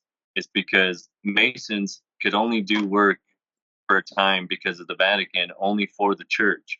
And when it was finally passed that they were able to build on their own and make their own money and do their own things, they became the accepted and free Masons. I knew about them building the stone masons and stuff. And even to this day, That's a rare trait for I know I have one friend that he's a stone, he builds with stones and shit, but that's a rare trait that a lot of people don't know how to do. So there's supposed to be a missing cornerstone. Do you know that? And it's supposed to be the first block of the building. And the reason for it is because it's supposed to represent that God, our source, the Almighty, the one that we all came from, is the one that is holding it up, not the person who masterfully built this architecture, but the source. And I really like that idea. You know what I mean? Of the design and the building. Think about that, because then you're putting in a spiritual essence into it, an egregore, if you will, right? So, um, what I'm saying about that is that when you do this, you're believing into something, and some people believe that the entity of Satan is actually kind of like an egregore as well, because so an example of an egregore is like religious deities, the Greek gods, spiritual entities, angels, national identities, Irishness, cultural archetypes, Santa Claus, or even corporate brands like Googlers. Okay, so when you associate some type of way of thinking or identify something to a certain name, or it gives it power. Okay, and then this has been in mythology before, where some of the gods, what was it in Thor? Remember, but anyways, where the gods they're losing their power because people are starting to not believe. So the goal, oh no, that was in Clash of the Titans. So they sent Perseus to go fight and make people believe in the gods again, remember, because that's how they get their power back. Hey, that'd be a fun we'd have to do a few parts on that too, but that'd be a fun thing to deep dive down into the Greek mythology and stuff. Yeah, I would like to, because there's some stuff about Abydos, Egypt, and Greeks and things like that, and then Pythagoras in Greeks, who said to have been a Rosicrucian, but also took the mystery teachings from Egypt back to Greece. He's the one accredited for doing that. And well, didn't they say too, like the way they built the pyramids and all that was through vibrational and all that, like with secrets that they knew too? There's a couple theories on that, where they say that they wrote a rune or some type of sigil on a piece of paper, iris paper, put it under that or on top of it, and as long as it was on that stone was as light as a feather, and it was able to be moved. Ew. Right, but it was a vibrational resonance that was put into that symbol, so harnessed into the way that it made that like that. That's one theory, but the other, that Thoth claimed to build the pyramids with his mind. Who? Terrence Howard talked about this, Billy Carson, Thoth, the Atlantean, or Jehute, depending on how you want to refer to him. Hermes Trismegistus. I gotta rewatch that Terrence Howard. It was just a lot of information, and I was getting overloaded, man. I was like, that's what I'm all about, dude. That's why, like I said, when you guys are telling me to watch things, it's hard for me to, because I don't watch a lot of anything. I only watch wrestling only because it has some, memories for me, due to a person having passed away in my life, that we watched it with her, and it was my brother-in-law's grandma, and she would remember her life when we were watching wrestling, and because of that, we watched it with her every night, and it was something that just stayed with me after years of being away and out of wrestling. That's how I got back into it. But outside of that, I'm just listening to things, dude, always diving into this type of stuff, because look, here's the thing. You're given this one life. You're given many lives, but this life of once. And because of that, we were here for a particular journey. And in this journey, because we're going to have to go through the draft of forgetfulness in our next incarnation of our life, that's why you don't really remember your past lives, how many lives you lived or whatever. So in that, with this life, I'm supposed to attain a certain amount of spiritual lessons and things of that nature and growth. And I don't want to waste it, if that makes sense. You know, I spend a lot of my time really researching this stuff, delving into it, trying to understand through rituals, through meditation, through scriptures, many things.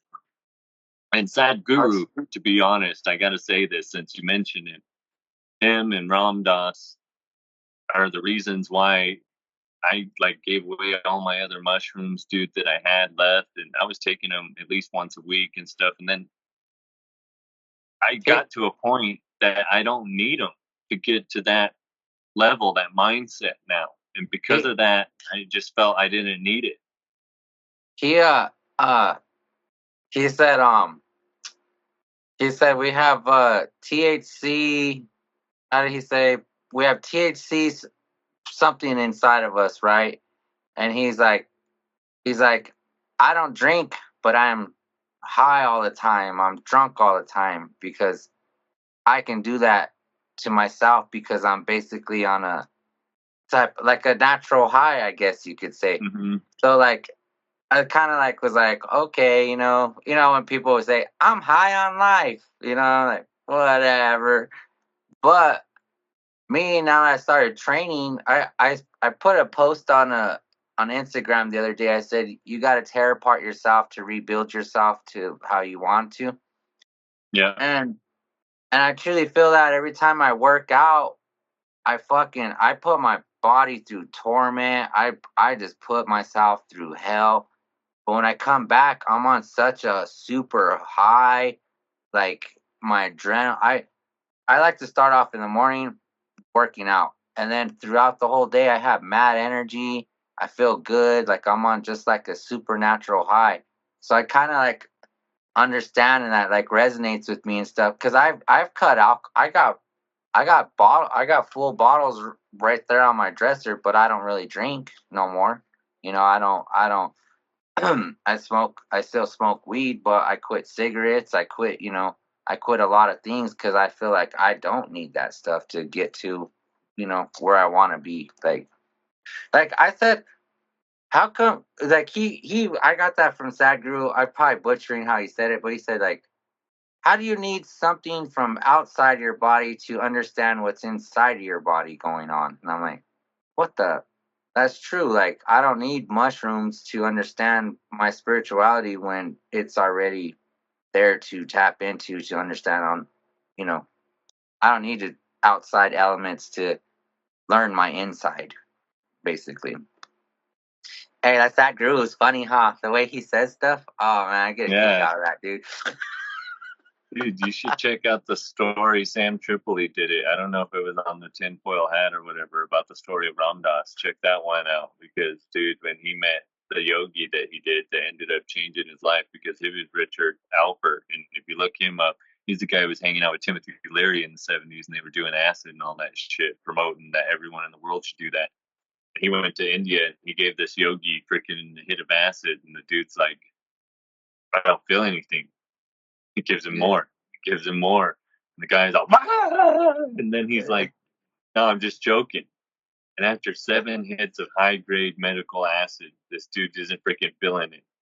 He was like, I want to learn what you're doing and how you do it.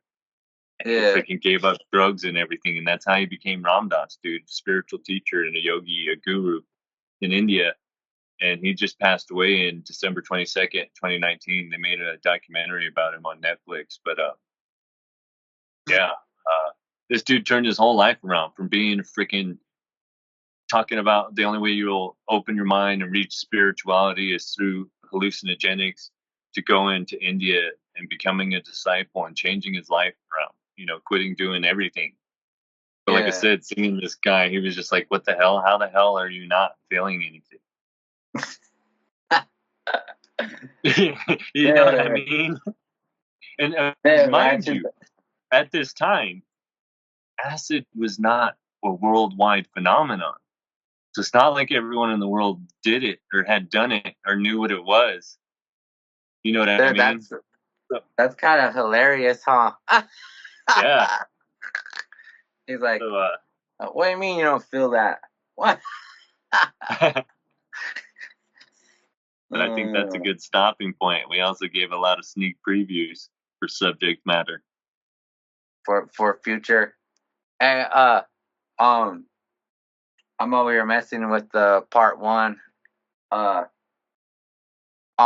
For everybody watching, I put a lot of the descriptions of the skinwalkers. I looked up on Google or whatever, so you could actually pause on the intro and actually read about there's like a Wikipedia definition, there's like a Navajo definition, and I put clips in there so people could check out and kind of read about it in the intro.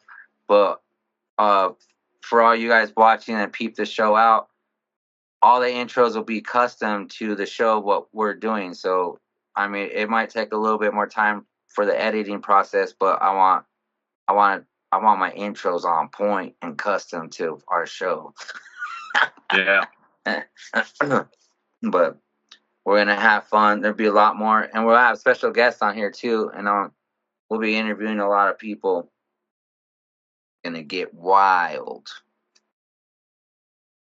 Because we're just getting started here. We're not as established as the Joe Bros yet, but definitely feel like we're going to get a lot more likes, a lot more subscriptions, a lot more all that just due to the content. Feel like it's more of what people are looking for at the moment. They want answers to certain things. Obviously, people like to talk about these things. Like us too. Yeah. You know? And two, if you guys, like I said, we have emails. We're on all the social media things. You want to be a guest appearance and come on the show? Maybe tell us, shed some light on whatever. You guys could come on and talk. As long as we're not getting too crazy, using all those bad words. Yeah. Oh, hey, you know what I wanted to talk about? Oh, but you didn't even check it out. But speaking of bad words, on the new Eminem album, he points all that out. He's like, well, I can't use the R word. He's like, I can't use this word. I can't use that. No, I only heard that one that he took the shot at P. Diddy at and stuff, and the whole KPD and all that. I heard that. I was like, damn.